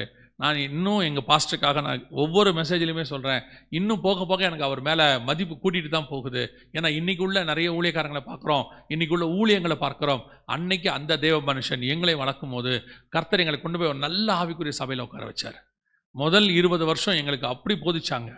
அங்கே உருவாக்கப்பட்டதோட விளைவு நாங்கள் இன்றைக்கி ஊழியக்காரராய் நிற்கிறோம். அங்கே நல்ல அப்பமும் கொடுக்கப்பட்டது, அதே நேரத்தில் உலக பிரகாரமாயும் கர்த்தர் ஆசீர்வதிச்சார். இது ரெண்டையும் கர்த்தர் கொடுப்பார். ரெண்டாவது, இப்போ நீங்கள் கேரி தாற்றங்கரில் என்ன ஆவீங்க, செட்டில் ஆயிடுவீங்க. என்ன ஆயிடுவீங்க, நல்லா இருக்கும், தண்ணி நல்ல பியூர் வாட்டர் வருது, நல்ல இறைச்சி, நல்ல அப்பம், அதுவும் ஃப்ரெஷ் ஃபுட்டு வருது, ஃப்ராசன் கூட கிடையாது. காலையில் வருது, சாயங்காலம் வருது, சாப்பிட்டோமா தூங்கணுமா ஜோம் பண்ணோமா, சாப்பிட்டோமா தூங்கணுமா ஜோம் பண்ணோமா, வேறு வேலையே இல்லை. சோத்திர ஆண்டவரே, பிரைஸ் தி லார்ட். கர்த்தர் எங்களை நல்ல சுகமாய் தாபரிக்க பண்ணினார். ஆண்டவர் சொல்வார், போதும் எழுந்திரிச்சு இன்னொரு இடத்துக்கு போகும்பார். ஆண்டவரை இங்கே நல்லா இருக்கே, நல்லா தானே போயிட்டுருக்கு, நீங்கள் பாருங்கள் ஆண்டவரை, மாலையும் காலையும் காக்கா வருது. ஆண்டவர் சொல்வார், காக்காவை ஸ்டாப் பண்ண போகிறேன். காக்காவை ஸ்டாப் பண்ண போகிறீங்களா? அப்புறம் தண்ணியும் வற்றி போயிடும், அதுக்கப்புறம் அங்கே இருக்க முடியாதுல்ல. இப்போ அடுத்த இடத்துக்கு போக சொல்கிறார். வாசிங்க 1 ராஜாக்களின் புஸ்தகம் 17ஆம் அதிகாரம் 8-9 வசனங்கள். அப்பொழுது கர்த்தருடைய வார்த்தை அவனுக்கு உண்டாயிற்று. அவர், நீ எழுந்து சீதோனுக்கு அடுத்த சாரிபாத் ஊருக்கு போய் அங்கே தங்கியிரு. உன்னை பராமரிக்கும்படி அங்கே இருக்கிற ஒரு விதவைக்கு கட்டளையிட்டேன் என்றார். ரெண்டாவது, நீங்கள் பஞ்சம் கொடிதாகுது, இன்னும் அப்படி கொடிதா மாற மாற மாற கர்த்தர் உங்களை ரீப்ளேஸ் பண்றார், வேற இடத்துக்கு கொண்டு போவார். இது ரெண்டாவது பார்ட், உங்க லைஃப்ல கர்த்தர் செய்யற ரெண்டாவது பார்ட். பஞ்சம் கொடிதானா என்ன பண்ணணும்? நம்மளை பொறுத்த வரைக்கும் நம்ம என்ன செய்வோம், முன்னாடியை விட இப்போ கொஞ்சம் பஞ்சம் அதிகமாச்சுன்னா நாம் எப்போவுமே என்ன செய்வோம்னா, இருக்கிறத கொஞ்சம் அட்ஜஸ்ட் பண்ணி வாழ்க்கையை ஓட்டணும்னு நினைப்போம். அப்படி தானே? விலைவாசி ஏறிடுச்சுன்னா நம்ம என்ன பண்ணுவோம், ரொம்ப விலைவாசி ஏறிடுச்சு, இப்போ கரண்ட் பில்லு ஏறிடுச்சுன்னு சொன்னால் நம்ம என்ன பண்ணுவோம், லைட்டை கொஞ்சம் ஆஃப் பண்ணுங்க, ஃபேனை ஆஃப் பண்ணுங்க, ரொம்ப கரண்ட் பில் ஏறுது. நம்மளை சுருக்கிக்க நினைப்போம், நம்ம கொஞ்சம் சிக்கனமாக வாழணும்னு நினைப்போம், கொஞ்சம் அட்ஜஸ்ட் பண்ண நினைப்போம்ல. இவர் என்ன பண்ணுறாரு தெரியுமா, அப்பமும் இறைச்சி முடிஞ்சிருச்சு, தண்ணி முடிஞ்சிருச்சு, நீ இன்னொரு வீட்டுக்கு போ நான் சொல்கிறேன்னு அந்த வீட்டுக்கு அனுப்புகிறார். அந்த வீட்டுக்கு போனால் அந்த வீட்டில் ஒரு அப்பத்துக்கு தான் என்ன இருக்கு, மாவே இருக்க, சாப்பிட்டு சாவலான் இருக்கிற வீடு அது, சாப்பிட்டு சாவலான் இருக்க வீடு. ஆனால் கர்த்தர் சொல்கிறாரு, அந்த வீட்டுக்கு நீ போ, அந்த வீட்டுக்கு நீ போ. அவர் சொல்கிற வார்த்தை பாருங்க, அங்கே தங்கியிரு, உன்னை பராமரிக்கும்படி ஒரு விதவைக்கு. அங்கே போனால் அந்த அம்மாவே சாப்பாடு இல்லாமல் இருக்கு. இவர் என்ன சொல்லி அமிச்சாரு, உன்னை பராமரிக்கும்படி. ஒரு உதாரணத்துக்கு நான் சொல்கிறேன், நார்மல் எலியா, நம்மளை மாதிரி நார்மலான ஒரு ஆள். இப்போ ஆண்டவர் ரொம்ப கேரி தாட்டங்கரில் உங்கள்கிட்ட சொல்கிறாரு, இங்கேருந்து புறப்பட்டு நீ என்ன செய்ய, ஒரு உதாரணத்துக்கு சொல்கிறேன், நீ சென்னைக்கு போ, அங்கே ஒருத்தர் உன்னை பராமரிக்கும்படி உன்னை கட்டளையிட்டு இருக்கிறேன். அப்போ போகும்போது நம்ம என்ன மைண்ட் செட்டில் போவோம், இங்கே பஞ்சம், கர்த்தர் அங்கே அனுப்புகிறாரு, அது எப்படி இருக்கும், இதை விட கொஞ்சம் பெட்டராக தான் இருக்கும். அதனால தான் கர்த்தர் நம்மளை என்ன பண்ணுறாரு, இங்கேருந்து அங்கே அனுப்புகிறாரு. அங்கே போனால் நம்மளா பராமரிக்கணும். அந்த அம்மா கிட்ட போனால் அந்த அம்மா சொல்லுது, நான் சாவ போகிறேன், மிச்சம் மீதி இவ்வளோ தான் இருக்கே, நாளைக்கு நானும் என் பையனும் சாவலான்னு இருக்கோம் அப்படின்னா எலியாவுக்கு எப்படி இருக்கும் பாருங்க. ராங் பிளேஸ்க்கு வந்துட்டோமோ. ஆக்சுவலாக இந்த ஊர் சாரிபா தானே, ஆமாம். அந்த வீடு நீங்கள் தானே, ஆமாம். உங்களுக்கு வீட்டுக்காரில் இல்லை, இல்லை கரெக்டாக தான் வந்திருக்கிறேன். இந்த வீடே சாப்பாடு இல்லாமல் இருக்குது. இப்போ நம்ம என்ன பண்ணுவோம், சில நேரங்களில் உங்கள் ஆவிக்குரிய வாழ்க்கையோடைய அடுத்த ஸ்டெப் நீங்கள் கொண்டு போகும்போது நீங்கள் நினைக்கிற இடம் அரண்மனையாக இருக்காது, அது வனாந்தரமாக இருக்கும், கடினமான பாதையாக இருக்கும். இப்போ அவர்களால் உங்களுக்கு ஆசீர்வாதம் அல்ல, உங்களை அவர்களுக்கு ஆசீர்வாதமாய் கர்த்தர் மாற்றுவார், அவர்களுக்கு ஆசீர்வாதமாய் மாற்றுவார். எலியா வீட்டுக்குள்ள காலை வச்சா மாவும் எண்ணெயும் குறைவுபடாதபடி போயிட்டே இருக்கும். இதுதான் உங்களுடைய ஆவிக்குரிய வாழ்க்கையோட செகண்ட் பார்ட். நாம் என்ன நினைக்கிறோம், பணம் இருக்கா, அடுத்து கோடீஸ்வரன் ஆகணும்னு நினைக்கிறோம். இப்போ ஆசீர்வதிச்சிருக்காரா, இதை விட இன்னும் பெருசா இருக்கணும், இன்னும் எக்ஸ்பேண்ட் ஆகணும். போக போக அதானங்க வளர்ச்சி. ஆவிக்குரிய வளர்ச்சி என்பது அதல்ல. நீங்க இறக்குற இடத்தை பேஸ் பண்ணி ஆவிக்குரிய வளர்ச்சி அல்ல, உங்களை பேஸ் பண்ணித்தான் ஆவிக்குரிய வளர்ச்சி இருக்கு. இப்போ உங்களுக்கு தெரியும் நினைக்கிறேன், ஆக்கிலா பிரிஸ்கில்லாவை குறித்து வேதம் சொல்லுது. ஆக்கிலா பிரிஸ்கில்லாவே பார்த்தீங்கன்னா கிலாவுடி ராயன் யூதர்களை எல்லாம் வெளியே போங்க இட்டாலியை விட்டு அப்படின்னு சொன்ன உடனே அவங்க புறப்பட்டு என்ன செய்யறாங்க, ஊரை விட்டு போயிட்டாங்க. அவங்க புறப்பட்டு போய் கொரிந்தில் இருக்கிறாங்க. அங்க யார் போறது, பவுல் போறாரு. பவுல் அவங்க வீட்டுக்கு போய் யூதன் என்று சொல்லி அவங்க வீட்டில் 1.5 வருஷம் தங்குறாரு. பொதுவாக ஒரு ஊழியக்கார வீட்டுக்கு வந்து நம்ம என்ன பண்ணுவோம், நல்லா போஷிக்கணும், அப்படிதானே? நல்லா போஷி அதானே என்ன நம்ம அப்படிதான் நினைப்போம். எங்கள் வீட்டுக்கு வாங்க, சாப்பிடுங்க, ஏதாவது ஒன்று சொல்லுவோம்ல, 2 நாள் தங்குங்க, 3 நாள் தங்குங்க, அப்படிதானே சொல்லுவோம். பவுல் வந்தால் எப்படி போஷிப்பீங்க? இப்போ பவுல் வராருன்னா எப்படி போஷிப்பீங்க? ஆனால் பவுல் போறாரு, அவங்க வீட்டிலே சாப்பாடு இல்லை. பவுல் பார்க்குறாரு, அநேக நாள் அங்கே தங்க வேண்டி இருந்தபடினால் அவர்களோடு கூட சேர்ந்து அவரு என்ன பண்றாரு, டென்ட் போடுற வேலை பார்க்குறாரு, பார்த்துக்கிட்டு இருக்கிறாரு. இப்போ பவுல் கேட்கல ஆண்டவர்கிட்ட, எதுக்கு இவனுங்க வீட்டில் என்ன வச்சிருக்கிறீங்க? நான் ஊழியத்துக்கு வந்தேன், என்ன போஷிக்கிற அளவுக்கு இவங்களுக்கு என்ன இல்லை, பலன் இல்லை, இவங்களே கஷ்டப்பட்டு இருக்காங்க. சரி, நானும் இவங்க கூட சேர்த்து வேலை பார்க்குறேன், அதெல்லாம் இருக்கட்டும், என்ன ஏன் இங்கே வச்சிருக்கீங்க? அதுவும் 1.5 வருஷம் வச்சிருக்காரு. எத்தனை வருஷம்? 1.5 வருஷம். அந்த அதிகாரத்தை படிக்கும்போது ஆவியானவர் ஒரு காரியம் சொல்லி கொடுத்தாரு. பவுல் அங்கிருந்து எபேசுக்கு போறாரு. போகும்போது வசனம் சொல்லுது, ஆக்கில்லாவும் பிரிஸ்கில்லாவும் அவரோடு கூட போனார்கள். அங்க போன உடனே வசனம் சொல்லுது, பவுல் அவர்களை விட்டு நீங்கினான். தனியா போயிட்டாரு, விட்டுட்டு போயிட்டாரு. அங்க இருந்தவங்களை கூப்பிட்டு வந்து இங்க விட்டுட்டு இவர் போயிட்டாரு. அடுத்த வசனம் சொல்லுது, அந்த பட்டணத்துக்கு அப்பல்லோ என்கிறவன் ஒருத்தன் வந்தான். அவன் வசன சாதுரியவான், ஆனால் அவன் பிரசங்கம் பண்ணும்போது அதில் மிஸ்டேக் இருக்கு. ஆக்கிலாவும் பிரிஸ்கில்லாவும் அவனை சேர்த்து கொண்டு தேவனுடைய மார்க்கத்தை திட்டமாய் அவனுக்கு போதித்தார்கள்.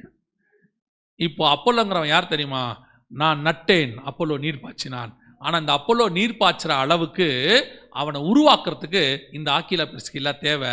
இந்த ஆக்கிலா பிரிஸ்கில்லா உருவாகிறதுக்கு அந்த பவுல் தேவை.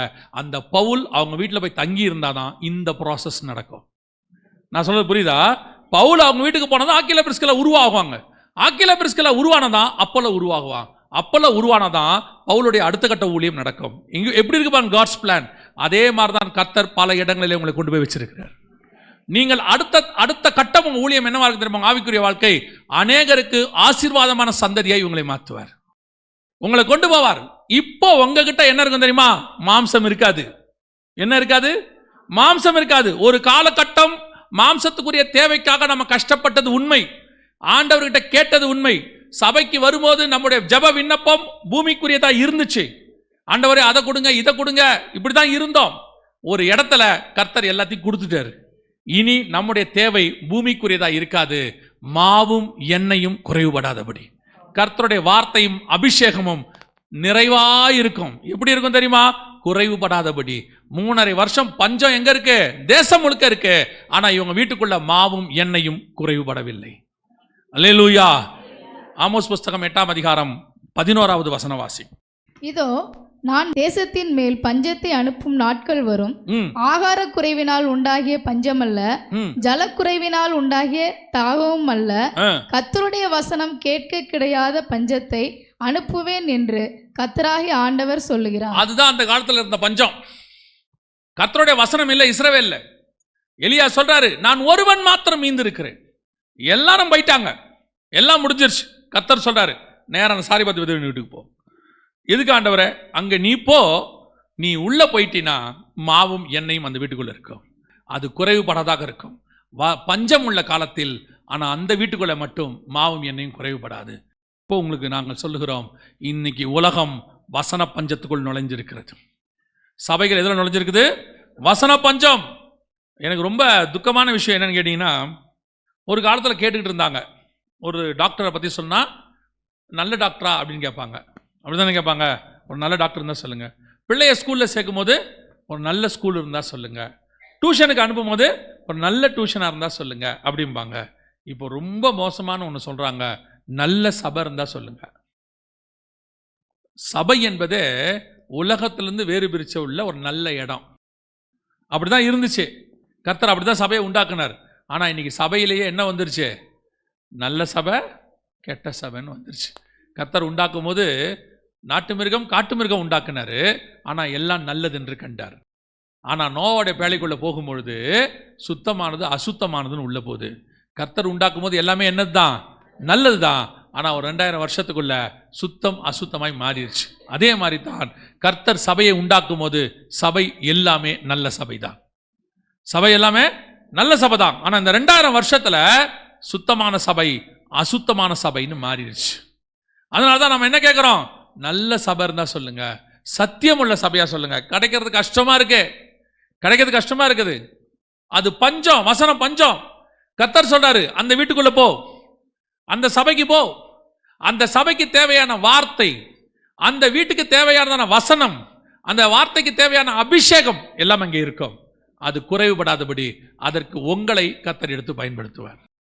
நீங்க சுத்தி இருக்கிற இஸ்ரவேல் பஞ்சத்தை பார்க்க கூடாது, சுத்தி இருக்கிற இஸ்ரவேல் பஞ்சத்தை பார்க்க கூடாது, அந்த வீட்டுக்குள்ள இருக்கிற ஆசீர்வாதத்தை மட்டும் பார்க்கணும். ஒருவேளை முழுக்க பஞ்சமாய் மாறினாலும் ஒரு சாரிபாத் வீடு இருக்கும், அங்கே உள்ளே மாவும் எண்ணெயும் குறைவுபடாமல் இருக்கும். எங்க இருக்கிறவனுக்கும் ஒன்று தோணும், அந்த வீட்டுக்கு போனா சாப்பாடு கிடைக்கும். பக்கத்தில் இருக்கிறவனுக்கு தோணும், இங்க எங்க ராஜா வீட்டில் கூட என்ன இல்லை, சாப்பாடு இல்லை. ராஜாவுடைய குதிரைக்கு என்ன இல்லை, புல்லு இல்லை. ராஜா சொல்றாரு, நம்ம குதிரைக்கு புல்லு தேடி நான் ஒரு பக்கம் போறேன், உபதியா ஒரு பக்கம் போன்னு சொல்றாரு. அந்த பஞ்சம் முடிகிற வரைக்கும் அந்த வசனம் பாருங்களேன், 17-16. கர்த்தர் எலியாவை கொண்டு சொன்ன வார்த்தையின்படியே பானையிலே மா செலவழிந்து போகவும் இல்லை, கலசத்தில் எண்ணெய் குறைந்து போகவும் இல்லை. நல்ல வசனம் தெளிவா இருக்கு. பஞ்சம் தான், தேசத்தில் பஞ்சம் தான், வசனம் கிடைக்காது. ஆன்லைன்ல கூட வசனம் கிடைக்காது. இப்போ சொல்றேன், வசன பஞ்ச காலம் வந்துருச்சு. எது சத்தியம் எது சத்தியம் இல்லைன்னு இன்னைக்கு ஜனங்களுக்கு தெரிய மாட்டேங்குது.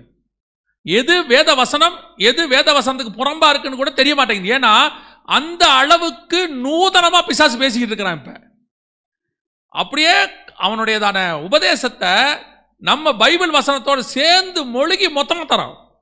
அது உள்ள இருக்கிறதான மரணம் இன்னைக்கு ஜனங்களுக்கு தெரியல. சபை அதை விரும்புது. அப்படிப்பட்ட ஊழியக்காரர்களை எழுப்பிட்டான். அவர்கள் துணிகரமாய் பேசுகிறார்கள், துணிகரமா பாவத்தை பேசுறாங்க. அப்படிப்பட்ட சூழ்நிலையில ஒரு சில வீடுகளில் மட்டும் மாவும் எண்ணெயும் குறைவுபடாமல் இருக்கும். ஒரு சில சபைகளில் இருக்கும், ஒரு சில ஊழியர்கள் இருக்கும். அந்த வீட்டுக்குள்ள போய் பஞ்சம் முடிகிற வரைக்கும் அந்த வசனத்தை சாப்பிட வேண்டியது உங்களுடைய வேலை. கர்த்தர் உங்களை நடத்துவாரு. தயவு செய்து நல்ல சத்தியத்தை இப்ப கிடைக்கிற காலம் நல்லா உட்கொள்ளுங்க. எவ்வளவுக்கு முடியுமோ அவ்வளோக்கு எவ்வளோ வேத வசனத்தை வாசிங்க. எவ்வளோக்கு எவ்வளோ தேவ சமூகத்தில் உட்காரணுமோ, ஒரு வசனம் நேரம் கொஞ்சம் நேரம் 10 நிமிஷம் எக்ஸ்ட்ரானா வாட்ச பார்க்காதீங்க. அதுக்கு எப்படி உங்களை கொண்டு போக முடியும்? வசனத்தினால மட்டும்தான் கொண்டு போக முடியும், வேற எதனாலையும் கொண்டு போக முடியாது. கிரியையினால் அல்ல, கிருபையினால். கவனிச்சு கொள்ளுங்க. மாவும் எண்ணெயும் குறைவுபடாத இருக்கிற வீடு தான் கர்த்தரால் ஆசீர்வதிக்கப்பட்ட வீடு. அங்க வழியினம் எங்க சர்ச்செல்லாம் 7 நாளும் இருக்கும் தெரியுமா? இப்போ அப்படி வைக்க முடியல, ரொம்ப ஆதங்கமா இருக்கு எனக்கு. எங்கள் சர்ச்சு 7 நாள் நடக்கும். காலையில் 5 to 6 ஆராதனை, 5:30 to 6:30 ப்ரேயர் நடக்கும். ஈவினிங் 7 to 8 நடக்கும். செவ்வாய்க்கிழமை ஸ்பெஷல் ப்ரேயர், புதன்கிழமை பைபிள் ஸ்டடி, வெள்ளிக்கிழமை உபவாச ஜபம், சனிக்கிழமை காத்திருப்பு ஜபம், ஞாயிற்றுக்கிழமை 3 ஆராதனை. 7 நாளும் சர்ச்சு திறந்துருக்கும். இதுக்கு நடுவில் ஓப்பனர் மினிஸ்ட்ரி வேற போவோம் நாங்கள்.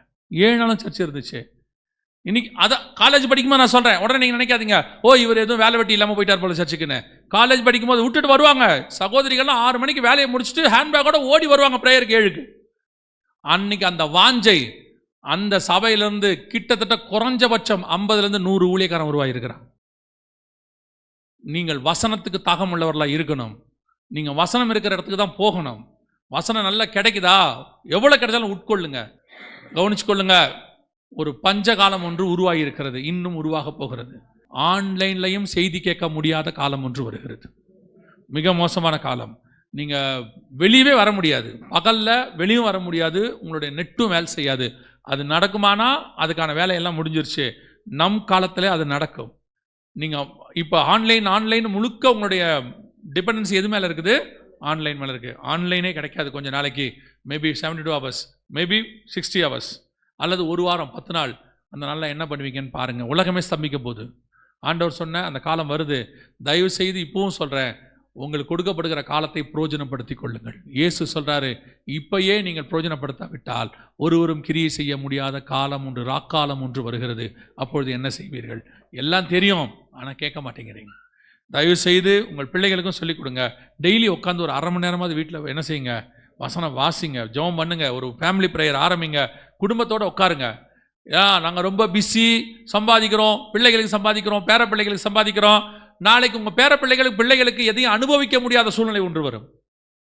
அன்னைக்கு உங்கள் பிள்ளைகளை காப்பாற்ற போகிறது இன்னைக்கு இருக்கிற மாவும் எண்ணெயும் மட்டும். அல்லேலூயா.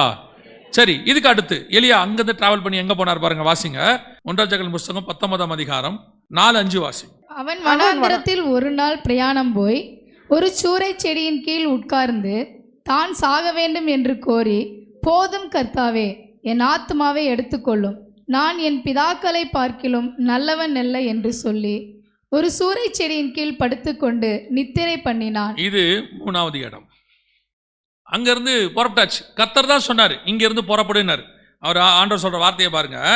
1 ராஜாக்களின் புஸ்தகம் 18ஆம் அதிகாரம் 1ஆம் வசனம் வாசிங்க.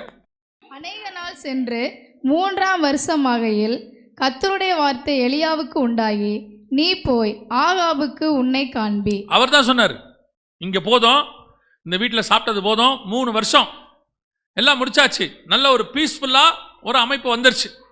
இப்போ இவருக்கு என்ன இருக்குது? எலியாவுக்கு மேலே ரூம் இருக்கு, போனோம், கீழே கூப்பிடுவாங்க, வேலைக்கு வந்து சாப்பிட்டோம், மேலே ஜெபம் பண்ணோம், நல்லா போயிட்டுருக்கு, பீஸ்ஃபுல்லாக போயிட்டுருக்கு. இப்போ கர்த்தர் கூப்பிட்டு சொல்கிறாரு, நீ போய் உன்னை யாருக்கு காண்பி? ஆகாபு காண்பி. இப்போ உங்கள் மைண்ட் எப்படி இருக்கும்? கேரித்தாற்றங்கரில் இருந்தோம், அங்கேருந்து ஒரு நல்ல சாரிபாத் விதவின் வீட்டுக்கு வந்தோம், கர்த்தர் நல்லா போஷிச்சாரு, 3 வருஷம் நல்லா போயிட்டுருக்கு. இப்போ கர்த்தர் யாரை பார்க்க சொல்கிறாரு? ராஜாவை பார்க்க சொல்கிறாரு. மைண்ட் செட் எப்படி இருக்கும்? ஓகே, கர்த்தர் நம்மளை என்ன பண்ணுறாரு? இன்னும் கொஞ்சம் அப்கிரேட் பண்ணுறாரு. நம்ம கொஞ்சம் மேலே இடத்துக்கு போகிறோம், ராஜாவை பார்க்க போகிறோம், பனியும் மழையும் பெய்ய போதுன்னு சொல்லுங்கிறாரு. உடனே ராஜா என்ன பண்ணுவான்? நம்மளை கட்டி பிடிச்சி கூப்பிட்டு போய் நம்ம எலியாவாக இருந்தால் அதை நினச்சிருப்போம். ஓகே, இப்போ வீட்டிலேருந்து நம்மளை ஆண்டவர் எங்கே அனுப்புகிறாரு?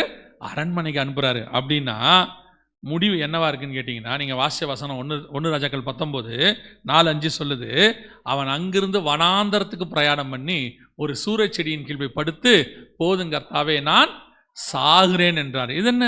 இது வேற மாதிரில இருக்கு. அவன் பனி மழையும் பெய்யும்னா மழை பெஞ்சிருச்சு, ஆசீர்வாதம் வந்துருச்சு, எல்லாம் ஓவர். இப்போ எலியா தூக்கி வச்சு கொண்டாடப்பட வேண்டிய ஒரு ஆள், எல்லாத்துக்கும் இப்போ எலியா கண்ணுக்கு முன்னாடி அற்புதம் செய்கிறாரு, ஜெபம் பண்றாரு, கையளவு மேகம் அடிச்சு ஊத்துது, மழை, ஆகா புறப்பட்டு போயிட்டாரு, எவ்ரிதிங் இஸ் ஓவர். 3 வருஷ பிரச்சனை சால்வ் ஆயிருச்சு. இனிமேட்டு எலியாவை ஆகாப்பு தூக்கி வச்சு கொண்டாடணும், அதான் நடக்கணும். ஆனா நடந்தது என்ன? அடுத்து கெரித்தாற்றங்கரையிலிருந்து சாரிபாத் விதவின் வீட்டில இருந்து அடுத்து நான் போன இடம் இது வனாந்தரம். ஒரு சூறைச்செடி, முள்செடி, அதுக்கு கீழே தான் போய் படுத்து கிடக்கிறார். போதும் கர்த்தாவே, நான் சாகுறேன். அப்படியே டாப்ல இருக்கு மினிஸ்ட்ரி, டாப்ல இருக்கு. எது இஸ்ரவேலியே எலியா மாதிரி ஒருத்தன் கிடையாது, அவனை மாதிரி ஒரு சூப்பரான நீங்க பார்க்க முடியாது. அக்கினி இறக்குவாரு, மழை இறக்குவாரு, அவரை மாதிரி ஒரு ஆளை பார்க்க முடியாது. அந்த மனுஷனுடைய தான ஊழியம் இன்னைக்கு எங்க இருக்கு? ஒரு சூறைச்செடிக்கு கீழே படுத்து கிடக்கு. எப்படிப்பட்ட நிலைமையில இருக்க? கர்த்தருக்கு முன்பாக நிற்கிற நான் சொன்னவரு, நான் என் வார்த்தையின்படி ஒண்ணு நடக்காதுன்னு சொன்ன அந்த ஜெய்ஜாண்டி கம்பீரமா இருந்தவர் இன்னைக்கு சொல்றாரு, போதும் ஆண்டவரே, ஐ குவிட், நான் முடிச்சுக்கிறேன், இதுக்கு மேல் நான் வாழ விரும்பல. இதுதான் நீங்கள் பிரயாணம் பட போகிற அடுத்த பார்ட். எல்லாருடைய வாழ்க்கையிலும் நிச்சயமாய் ஒரு வனாந்தரம் உண்டு. வனாந்தரத்தை கிராஸ் பண்ணாம பரலோகத்துக்கு போகவே முடியாது. நிறைய பேர் சொல்ற வார்த்தை என்ன? வனாந்தரம்லாம் கிடையாது. பிளஸ்ஸிங்கா பேசுங்க, நெகட்டிவா பேசாதீங்க. பிளஸ்ஸிங்கா பேசினா, பாசிட்டிவா பேசினா அதுக்கு பேர் மோட்டிவேஷனல் ஸ்பீச். இப்போ நம்ம சொல்றோம், பிரச்சனை வரும் வாழ்க்கையில, ஏதோ ஒரு இடத்த நீங்க கிராஸ் பண்ணுவீங்க. இப்போ நீங்க பாருங்க, இஸ்ரவேல் ஜனங்க வராங்க, அவங்கள செங்கடலுக்கு போகாமையே தேவனால் நினைச்சா கானானுக்கு கூட்டிட்டு போயிருக்க முடியும். நீங்க போய் மேப்பை பாருங்க, செங்கடல் போகாம எங்க போலாம்? கானானுக்குள்ள போகலாம், வழி இருக்கு. ஆனா கர்த்தர் அவர்களை செங்கடல் வழியாய் நடத்தினார்னு இருக்கும். You must cross. ஒரு செங்கடல் வரும், நடுவில் ஒரு வனாந்தரம் வரும். யார் வேணா இருக்கட்டும், எந்த பரிசுத்தவான் வாழ்க்கையை எடுங்க. ஆபிரகாம் ஒரு பஞ்சகாலத்துக்குள் கடந்து போனார், ஈசாக்கு ஒரு பஞ்சகாலத்துக்குள் கடந்து போனார், யாக்கோபு லாபான் வீட்டுக்கு கடந்து போகும் ஒரு வனாந்தரத்தை கடந்து போனார், யோசேப்பு சகோதரரால் அடிக்கப்பட்டு சிறைச்சாலைக்கு போனார். இஸ்ரவேல் ஜனங்கள் 40 வருஷம் வனாந்தரத்தில் சுத்தி திரிந்தார்கள். தானியேல் கைவிலங்கு மாட்டப்பட்டு கொண்டு போகப்பட்டார். மொர்தெக்காய் கைவிலங்கு மாட்டப்பட்டு கொண்டு போகப்பட்டார். நீங்க பைபிள்ல யாரை வேணாலும் எடுங்க, வனாந்தரத்துக்கு போகாத ஆள் கிடையாது. வாழ்க்கையில ஏதோ ஒரு சிச்சுவேஷன்ல நீங்க ஒரு வனாந்தரத்தை கிராஸ் பண்ணுவீங்க. எல்லாருக்கும் ஒரே வனாந்தரம் இருக்காது. இவனுக்கு சீன் வனாந்தரம் இருக்கும், அவனுக்கு பேர்சபா வனாந்தரம் இருக்கும், அவனுக்கு தமஸ்கு வனாந்தரம் இருக்கும். ஆனா ஒருத்தருக்கும் ஒரு வனாந்தரம் இருக்கும். அந்த வனாந்தரம் தான் உன்னை உருவாக்கும். அந்த வனாந்தரம் தான் பிரமாணத்தை கற்றுக்கொள்ள வைக்கும். அந்த வனாந்தரம் தான் இன்னும் விசுவாசத்தை உண்டாக்கும். இப்போ இஸ்ரவேல் ஜனங்க வனாந்தரத்துக்கு போகலன்னு வச்சுக்கோங்க, அவங்க அங்கே போகல. இப்போ என்ன ஆகும் தெரியுமா? அவங்க லைஃப்பில் மன்னாவை பார்த்துருக்கவே மாட்டாங்க அவங்க. ஏன்னா 3 நாளில் இஸ்ரவேலுக்கு போயிடுவாங்க. மன்னாவை பார்த்துருக்க மாட்டாங்க, கண்மலை தண்ணியை பார்த்துருக்க மாட்டாங்க, மேகஸ்தம்பம் அக்னி ஸ்தம்பம் எதுவுமே பார்த்துருக்க மாட்டாங்க. அவங்க வாழ்க்கையில் உருவாக்குறதுக்கான எந்த வேலையுமே நடந்திருக்காது. விசுவாசத்துக்கான ஏதுவானது ஒன்றுமே இருக்காது. அவன் என்ன பண்ணியிருப்பான்?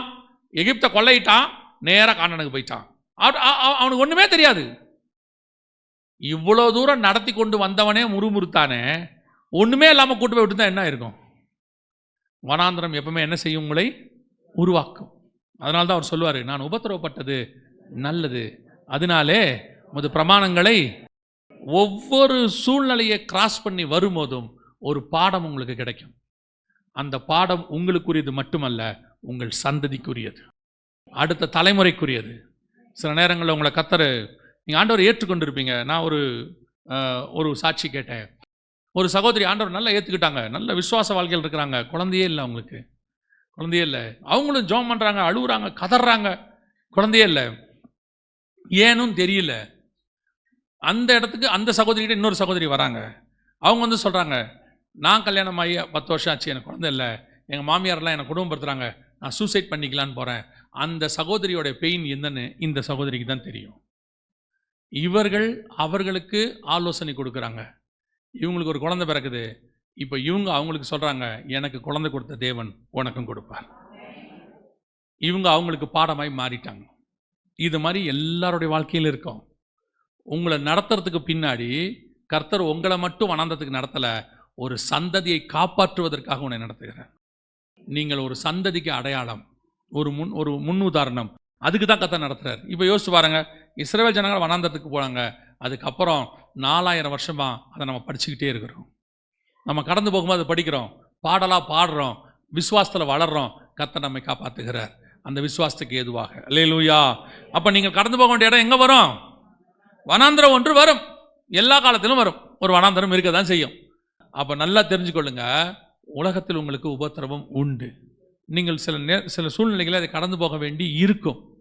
ஆனால் ஒன்று மட்டும் உத்தரவாதம் இருக்குது. நான் சொல்லுவேன், வனாந்தரத்தில் ஒரு நாளும் நீங்கள் சாகிறது இல்லை. வனாந்தரத்தை கிராஸ் பண்ணுவீங்களே ஒழிய அந்த வனாந்தரம் ஒரு நாளும் உங்களை கொன்று போடாது. இது வரைக்கும் கர்த்தரை நம்பாமல் செத்தவங்க தான் வனாந்தரத்தில் இருக்காங்களே ஒழிய கர்த்தரை நம்பி ஒருத்தன் கூட வனாந்தரத்தில் செத்ததே கிடையாது.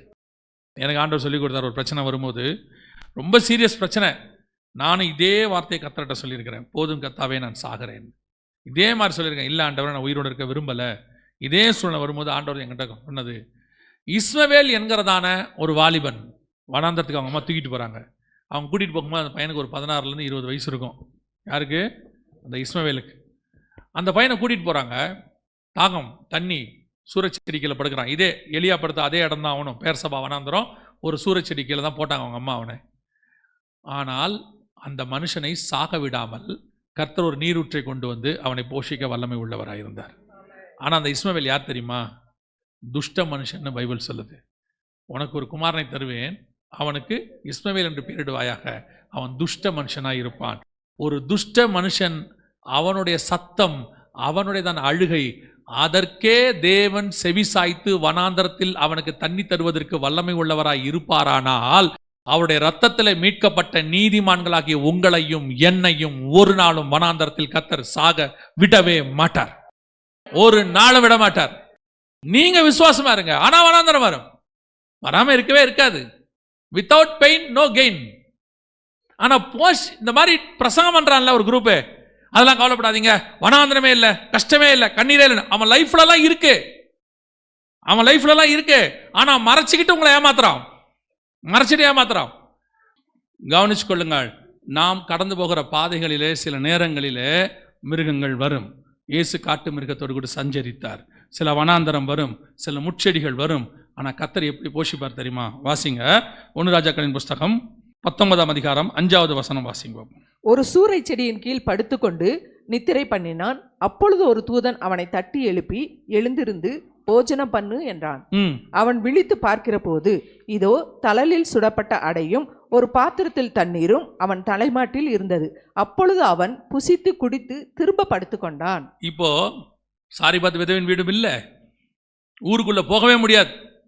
சொல்லிட்டாங்க, நாளைக்கு இந்நேரம் உன் தலை வாங்கப்படும். கேரித்தாற்றங்கரையில் தண்ணியும் வத்தி போச்சு, அங்கேயும் போக முடியாது, காக்காவும் கொண்டாடாது. இப்போ ஒரு பக்கம் ஏசபரோட ஆட்கள் தேடுறாங்க, ஒரு பக்கம் எல்லாம் விரட்டுறான். 24 hours தான் டைம். எங்கிருந்து சாப்பாடு வராத ஒரு சூழ்நிலை வருது. கர்த்தர் சொல்றாரு, இந்த உலகத்தில் இந்த பூமியில் ஒருத்தவனை போஷிக்க முடியாட்டி நீ கவலைப்படாத, பரலோகத்திலிருந்து நேரடியாய் கர்த்தர் உன்னை போஷிக்க வல்லமை உள்ளவராய் இருக்கிறார். த ஹெவன்லி கைடன்ஸ் வரும். எப்படிங்க வரும்? தூதன் கொண்டு வருவான். நடக்குமா? நடக்கும். தேவனால் கூடாத காரியம் ஒன்றுமில்லை. அத்தனை பேரும் சேர்ந்து வழிவாசலை அடைச்சு எல்லாத்தையும் முடிச்சு, இவன் தொலைஞ்சான், இவன் இல்லை, இத்தோட முடிஞ்சான்னு சொல்லுவாங்க. பரலோகம் சொல்லும், நான் சொல்ற வரைக்கும் ஒரு வயலும் உன்னை சாகடிக்க முடியாது. உன்னை உயிரோட வைக்கிற தேவன் நான், உன்னை போஷிக்கிற தேவன் நான். எப்படி போஷிப்பேன், ஏதா போஷிப்பேன்னு கேட்காத, நினையாத வழியில கர்த்தர் போஷிப்பார். எதிர்பார்க்காத வழியில வரும். எப்படி வரும்லாம் தெரியாது, வரும். அவர் நினைச்சாருன்னு வச்சுக்கோங்களேன். சமீபத்தில் இங்கே தான் பக்கத்தில் ஒரு சாட்சி நடந்துச்சு. உங்கள் மேட்டுப்பாளையமும் அது இதுக்கு பக்கத்தில் அன்னூருக்கு பக்கத்தில் ஒரு சாட்சி. அந்த ஊழியக்காரர் சொன்னார், பயங்கர கஷ்டம், பயங்கர கஷ்டம். அவர்கிட்ட வீட்டில் மனைவி பிள்ளைகளுக்கு சாப்பாடு இல்லாத அளவுக்கு அவர் தான். ஆனால் ஊழியக்காரர் அந்த நிலைமைக்கு வந்துட்டார். காலையில் 5:30 மணிக்கு ஒரு மனுஷன் கதவை தட்டுறாரு. அவர் எங்கே இருக்காருன்னா, அவருடைய வீட்டிலேருந்து 65 கிலோமீட்டர் தள்ளி இருக்கிறார் ஒரு பணக்காரர். அவர் வீட்டில் கர்த்தர் சொன்னாராம், என் மகன் சாப்பாடு இல்லாமல் இருக்கான், நீ எல்லாத்தையும் எடுத்துக்கிட்டு அவன் முழிக்கிறதுக்குள்ளே கொண்டு கொடுத்துடணுன்னாராம். அவன் காலங்காத்தால் என்னை ஜெபம் பண்ண ஆரம்பிப்பான், அவன் ஜெபிக்கிறதுக்குள்ளே நீ கொடுத்துடணும். அந்த மனுஷன் நைட்டோட நைட்டாக போய் மளிகை சாமானெல்லாம் வாங்கி காலையில் 4 மணிக்கு கிளம்பி 5 மணிக்கெலாம் வந்து கொடுத்துட்டாப்புல. கர்த்தர் நினைத்தால் எவனையும் தூங்க விட மாட்டார் நம்மை போஷிப்பதுக்கு. கர்த்தர் எப்பேற்பட்ட தேவன்! அவரை நம்பி வந்தவர்களை ஒரு நாளும் வனாந்தரத்தில் கர்த்தர் கை விடுகிறதே இல்லை. ஒரு நாளும் விட மாட்டார். தடலில் சுடப்பட்ட அடை வரும், பரலோகத்திலிருந்து தேவனால் கொடுக்கப்படுகிற பிளஸிங் வரும். இது சாரிபாத் விதவின் வீடு மாவும் இல்லை, காக்கா கொண்டு வர இறைச்சியும் கிடையாது, மாம்சம் கிடையாது, பரலோகத்திலிருந்து வரும். தூதன் கொண்டாடுவான். எப்படி வரும், எங்கிருந்து வரும் தெரியாது, முன்ன பின்ன தெரியாத ஆளை கர்த்தர் அனுப்புவார். தூதன் மாதிரி வருவான், கொடுத்துட்டு போயிட்டே இருப்பான். கவனிங்க, எதுக்கு சொல்றேன்னா, பல நேரங்களில் பரலோகம் நம்மளை எப்படி காப்பாத்துது நமக்கு தெரியாது. ஒவ்வொரு நிமிஷமும் காப்பாத்துது, ஒவ்வொரு செகண்டும் காப்பாத்திக்கிட்டு இருக்குது. பரலோகம் வானத்திலிருந்து தூதனை அனுப்பும். எல்லா சூழ்நிலைகளும் பரலோகம் போஷித்து கொண்டே இருக்கு. ஆனா கர்த்தர் அந்த வனாந்தரத்துக்கு நேராக தான் நடத்துவார். அதை நீங்க கிராஸ் பண்ணி தான் போகணும், வேற வழி கிடையாது. You must cross. இப்போ வனாந்தரத்துக்கு அடுத்து தலையில் சுடப்பட்ட அடை கொடுத்தாச்சு, எலியா சாப்பிட்டாரு, நல்லா போஷிக்கப்பட்டாச்சு. இப்போ வாசிங்க பார்ப்போம். 1 ராஜாக்களின் புஸ்தகம் 19ஆம் அதிகாரம் 8-9 வசனங்கள் வாசி. அப்பொழுது அவன் எழுந்திருந்து புசித்து குடித்து அந்த போஜனத்தின் பலத்தினால் 40 நாள் இரவு பகல் ஓரேப் என்னும் தேவனுடைய பர்வதம் மட்டும் நடந்து போனான். அங்கே அவன் ஒரு கெபிக்குள் போய் தங்கினான். இதோ கர்த்தருடைய வார்த்தை அவனுக்கு உண்டாகி, அவர், எலியாவே, இங்கே உனக்கு என்ன காரியம் என்றார். இதுதான் ஃபைனல், இதுதான் ஃபைனல், கடைசி. எதுக்காக சொல்றேன்னா, உங்களுடைய சோதனையினுடைய கடைசி பார்ட் இதுதான். இப்போ எலியா கர்த்தர் தலையில் சுடப்பட்ட அடை கொடுத்துட்டாரு, தண்ணி கொடுத்துட்டாரு. அது எப்பேற்பட்ட பலன் அப்படின்னு கேட்டிங்கன்னா, இரவும் பகலும் 40 நாள் நடக்கிறதுக்கு தேவையான பலன் அந்த அடையிலையும் தண்ணியிலையும் இருந்துச்சு. அதான் கர்த்தருடைய வார்த்தை. பரலோகத்திலிருந்து உங்களுக்கு கொடுக்கக்கூடிய வார்த்தை எப்படிப்பட்டதாக இருக்கும்னு கேட்டிங்கன்னா, உங்கள் வாழ்நாள் முழுவதும் நடத்துவதற்கு தேவையான, ஊழியத்தை நடத்துவ தேவையான வாக்கு தத்தத்தை ஒரு வாக்கு தத்தத்தில் கர்த்தர் நடத்த வல்லமை உள்ளவராக இருக்கிறார். இரவும் பகலும் 40 நாள் நடந்து அவர் போயிடுவார். ஆனா கர்த்தர் கேட்கிற கேள்வி பாருங்க, வாசிங்க அந்த வசனம், 9ஆம் வசனம் வாசிங்க. அங்கே அவன் ஒரு கெபிக்குள் போய் தங்கினான். இதோ கர்த்தருடைய வார்த்தை அவனுக்கு உண்டாகி, அவர், எலியாவே, இங்கே உனக்கு என்ன காரியம் என்றார். ஏன் ஆண்டவருக்கு தெரியுமா தெரியாதா ஏன் வந்தாருன்னு? இவர் ஏன் இங்க வந்தாரு தெரியுமா தெரியாதா? இப்போ எலியா உட்காந்து எக்ஸ்பிளைன் பண்றாரு ஆண்டவருக்கு.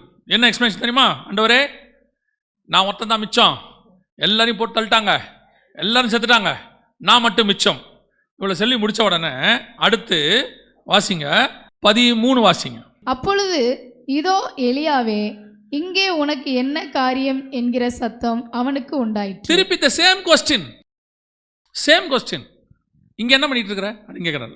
நம்ம பாஷையில் சொன்னோம்னா இங்க என்ன பண்ணிட்டு இருக்கிற அப்படிங்கிறார். இவன் இங்க வந்ததே அவர் சாப்பிட்ட சாப்பாடுல தான் வந்தான். இரவும் பக்கம் 40 நாள் நடந்தான். ஆனா அங்க வந்த உடனே கர்த்தர் கேட்கிறாரு, இங்க என்ன பண்ணிட்டு இருக்கிற? இப்போ இவர் உட்காந்து அவருக்கு எக்ஸ்பிளைன் பண்றாரு எல்லாத்தையும். ஆண்டவரே, இந்த மாதிரி ஏசபேல் தேண்டாங்க, எல்லாரும் சோரம் போயிட்டாங்க, பாகாலுக்கு முன்பாக முழங்கால் படிக்கிட்டுட்டாங்க, முத்தம் பண்ணிட்டாங்க, நான் மட்டும்தான் மிச்சம். எல்லாம் கேட்டு முடிச்சுட்டு கர்த்தர் கேட்கிறாரு, அதெல்லாம் இருக்கட்டும், இங்க என்ன வேலை உனக்கு? இவர் திருப்பி எக்ஸ்பிளைன் பண்றாரு. அதற்கு அவன், சேனைகளின் தேவனாகிய கர்த்தருக்கு நான் வெகு பக்தி வைராக்கியமாக இருந்தேன். செகண்ட் டைம் எக்ஸ்பிளைன் பண்றாரு. ஆண்டவர் சொல்றாரு, அதெல்லாம் இருக்கட்டும்டா, இங்க ஏன் வந்த? இதுதான் நாம பண்ண போற லாஸ்ட் மிஸ்டேக்னு வச்சுக்கோங்களேன்.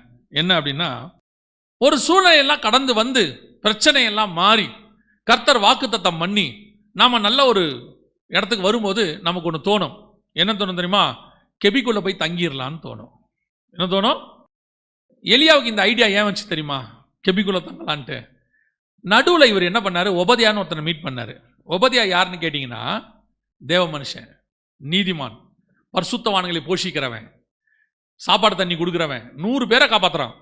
இந்த ஒபதியா ஒன்று சொல்றாரு, நான் கெபிக்குள் வச்சு தீர்க்கதரிசிகளை பத்திரமா பார்த்துக்கிறேன் அப்படின்னு. உடனே எலியாவுக்கு இது மைண்டில் ரிஜிஸ்டர் ஆயிடுச்சு. என்ன ஆயிடுச்சு? ரிஜிஸ்டர் ஆயிடுச்சு.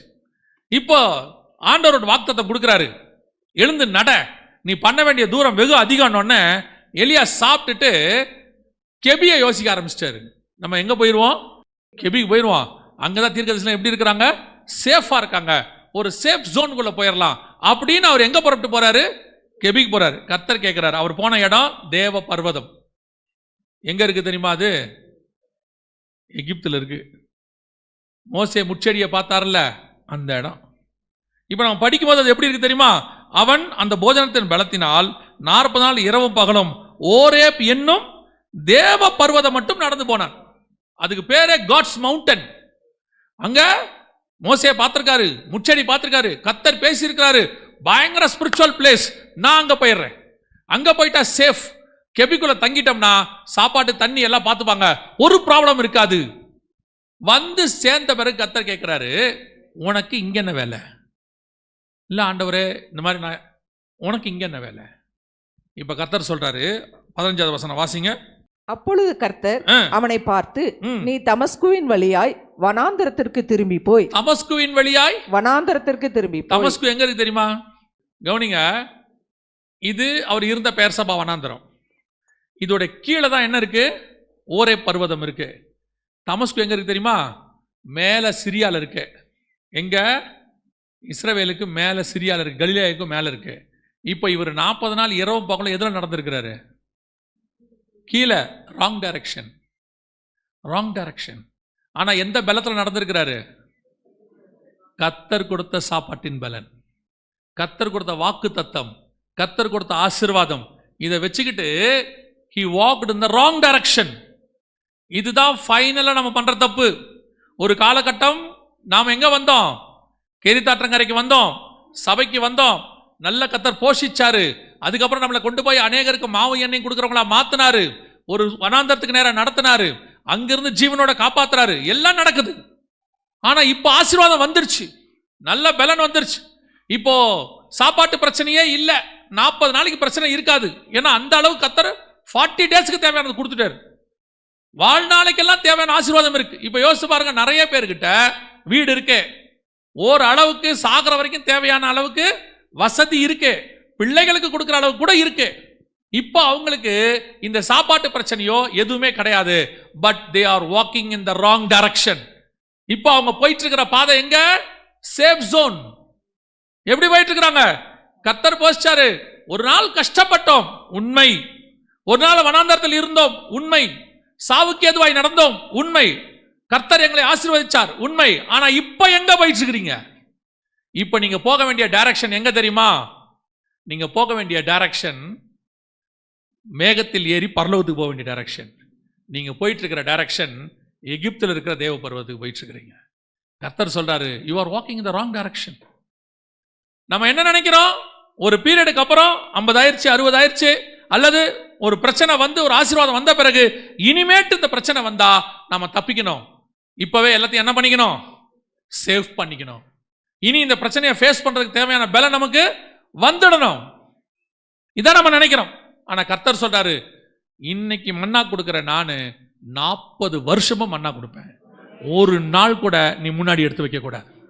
நீ எப்படி ஓட ஆரம்பிச்சியோ அந்த ஓட்டத்துல இன்னும் விசுவாசத்தில், இன்னும் பலத்தில், இன்னும் பரிசுத்தத்தில் நீ ஓடிட்டே இருக்கணும். நடுவில் நமக்கு இந்த அனுபவம் என்ன தெரியும், ராங்கா ஒரு பாடத்தை கற்றுக் கொடுக்கும். இவ்வளவு கஷ்டப்பட்ட, நாளைக்கு இதே கஷ்டம் வந்தா என்ன ஆகும், அது வந்து மேத்தமெட்டிக்கலி கரெக்ட். 40 வயசுல ஒரு பிரச்சனை வந்துச்சு, நான் சந்திச்சிட்டேன். 60 வந்தா என்ன ஆகும், எனக்கு தான் 40, எனக்கு தான் 60. என்னை 40 பாதுகாத்த தேவன் 60 பாதுகாக்க வல்லவர், 60 பாதுகாத்தவர் 80 பாதுகாக்க வல்லவர். என்னுடைய நம்பிக்கை என் கண்மலை மேலதான் இருக்க ஒழிய கெபிக்குள்ள இல்ல, எகிப்தின் கெபிக்குள்ள இல்ல. நிறைய பேர் இங்க தான் லாஸ்டா பிரச்சனை பண்ணுவாங்க. இப்ப பாருங்க, ஆபிரகாம் ஐஸ்வர்யன் ஆயிட்டாரு, அவருடைய ஆஸ்தி தங்க கூட தான் இருந்தது. ஆனா அவர் தன்னை என்ன சொன்னார் பாருங்க, வாசிங்க எபிரேயர் 11:13 வசனம் வாசிங்க. இவர்கள் எல்லாரும் வாக்குத்தத்தம் பண்ணப்பட்டவைகளை அடையாமல் தூரத்திலே அவைகளை கண்டு நம்பி அணைத்து கொண்டு பூமியின் மேல் தங்களை அந்நியரும் அந்நியரும்னா ஸ்டேஞ்சஸ், அடுத்து பரதேசிகள்னா டிராவலர்ஸ், நோமாடிஸ் அல்லது அகதிகள். வசனம் சொல்லுது, எங்கிட்ட ஆஸ்தி இருக்கு, சேஃப் ஜோன், நான் கானானுக்கு வந்த மாதிரி இப்ப இல்ல, கர்த்தர் என்னை பெருக பண்ணினார், எல்லாம் உண்மை. ஆனால் நான் என்னை பொறுத்த வரைக்கும் இன்னும் அந்நியனும் பரதேசியமாக இருக்கிறேன். நான் எப்படி காண ஆரம்பிச்சனோ அதே மாதிரி தான் என் இருதயம் இன்னைக்கும் இருக்கு. அன்னைக்கு எப்படி விசுவாசத்தில் இருந்தேனோ இன்னைக்கும் அதே நம்பிக்கை. என் நம்பிக்கை என்னை சுற்றி இருக்கிற ஆடு மாடுகள் மேலே இல்லை, வேலைக்காரர்கள் வேலைக்காரிகள் மேலே இல்லை, என்னை சுற்றி இருக்கிற லேண்டு மேலே இல்லை. என் நம்பிக்கை முழுவதும் கர்த்தர் பேரில் இருக்கிறது. நான் சொல்கிறேன், கர்த்தர் உங்களுக்கு கொடுக்குற தலையில் சுடப்பட்ட அடை கெபியில போய் சேஃப் ஜோனில் தங்குவதற்கு அல்ல. உங்களை கர்த்தர் கொடுத்த அந்த 40 நாள் நடக்க வேண்டியது மேகத்தை நோக்கி. நீங்கள் யோர்தானை நோக்கி நடந்திருக்கணும். பேர்சபாலிருந்து யோர்தானை நோக்கி நடந்திருப்பீர்களானால் அடுத்து நீங்கள் மேகத்தின் மேல் எடுத்துக்கொள்ளப்படுகிற இடத்துக்கு போகணும். இதுதான் லாஸ்ட் ஒரு பிரச்சனை ஒன்று வரும். நம்மளை அறியாமலேயே ஆரம்பிக்கும் போது இந்த விசுவாசம் முடிக்கும் போது வராது. உங்க விசுவாச வாழ்க்கை ஆரம்பிக்கும் போது இந்த விசுவாசம் முடிக்கும் போது வராது. அதனால தான் அவர் சொல்றாரு, விசுவாசத்தை துவக்கினவரும் முடிக்கிறவரும். அந்த துவக்கிறவருக்கு முடிக்க தெரியும். ஏன்னா நீங்களும் நானும் இந்த உலகத்தில் இருக்கிறோம், நமக்கு தான் டைம். அவர் டைமே இல்லாத எட்டர்னல்ல இருக்கிறாரு. அவர் அழகா பாதுகாப்பார்.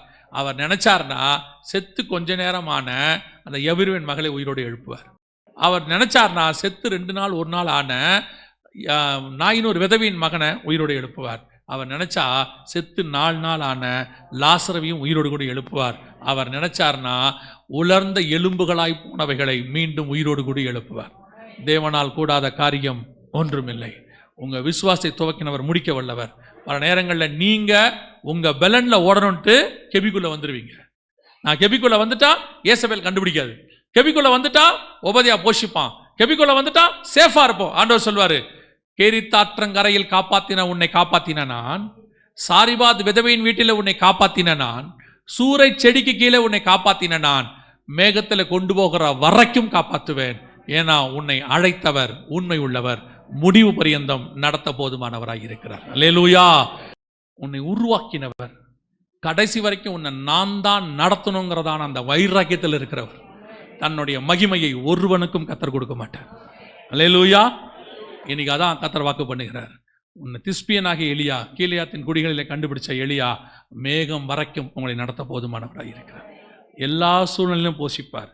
காக்கா வச்சு போஷிப்பார், விதவின் வீட்டில் போஷிப்பார், சூரச்செடி கீழே போஷிப்பார்.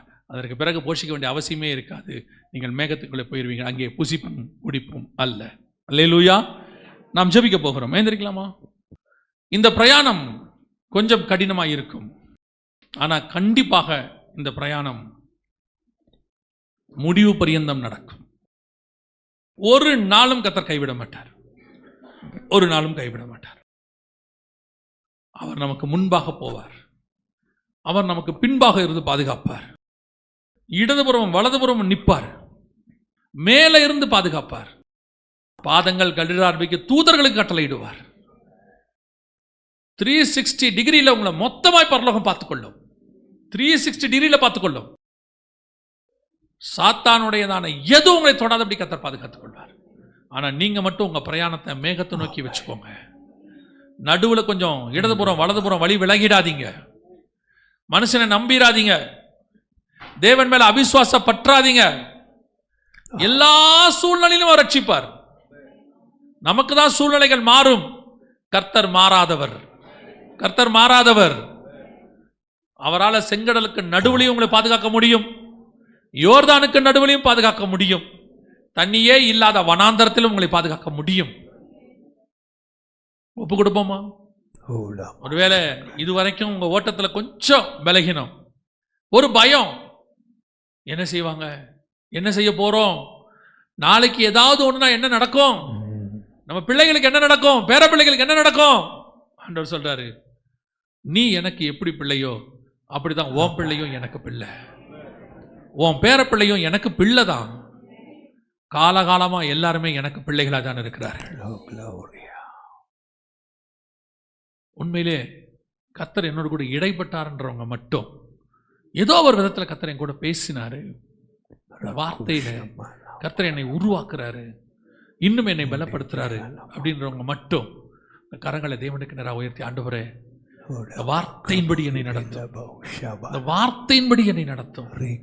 மேகத்துல ஏறி உங்ககிட்ட வர்ற வரைக்கும் ஆண்டவரே, மேகத்துல ஏறி உங்ககிட்ட வர்ற வரைக்கும் என் ஓட்டம் முடிவுக்கு வரவே கூடாது ஆண்டவரே. ஓடிட்டே இருக்கணும். நீங்க கொடுக்கும் போது நான் ரெஸ்ட் எடுக்கணும். கேரித்தாற்றங்கர்ல இருக்கும் போது நான் இருக்கணும். சாரிபாத் வீட்டுல இருக்க சொல்லும் போது நாங்க இருக்கணும். சூரிய செடிக்கு கீழே படுக்கும் போது நீங்க வந்து எழுந்து நடனா நான் நடக்கணும். மேகத்துல ஏறி சுழல் காற்றில் ஏறி நான் வந்துடணும் ஆண்டவரே. ஒப்பு கொடுப்போமா தேவ சமூகத்துல? நல்ல தகப்பனே, சர்வ வல்லமையுள்ள எங்கள் ஆண்டவரே, இந்த நாளுக்காக உமக்கு நன்றி. கிருபையுள்ள கரத்தில் எங்களை தாழ்த்துகிறோம். எங்கள் ஓட்டம் ஜெயத்துடன் முடிவு பரியந்தம் ஓடி முடிக்க இடையிலே எதுவும் எங்களை தடுக்காதபடி நீங்கள் இருக்க சொல்ல வேண்டிய இடத்தில் இருக்க, நடக்க சொல்ல வேண்டிய இடத்தில் நடக்க எங்களுக்கு கற்றுத்தாரும் ஆண்டவரே.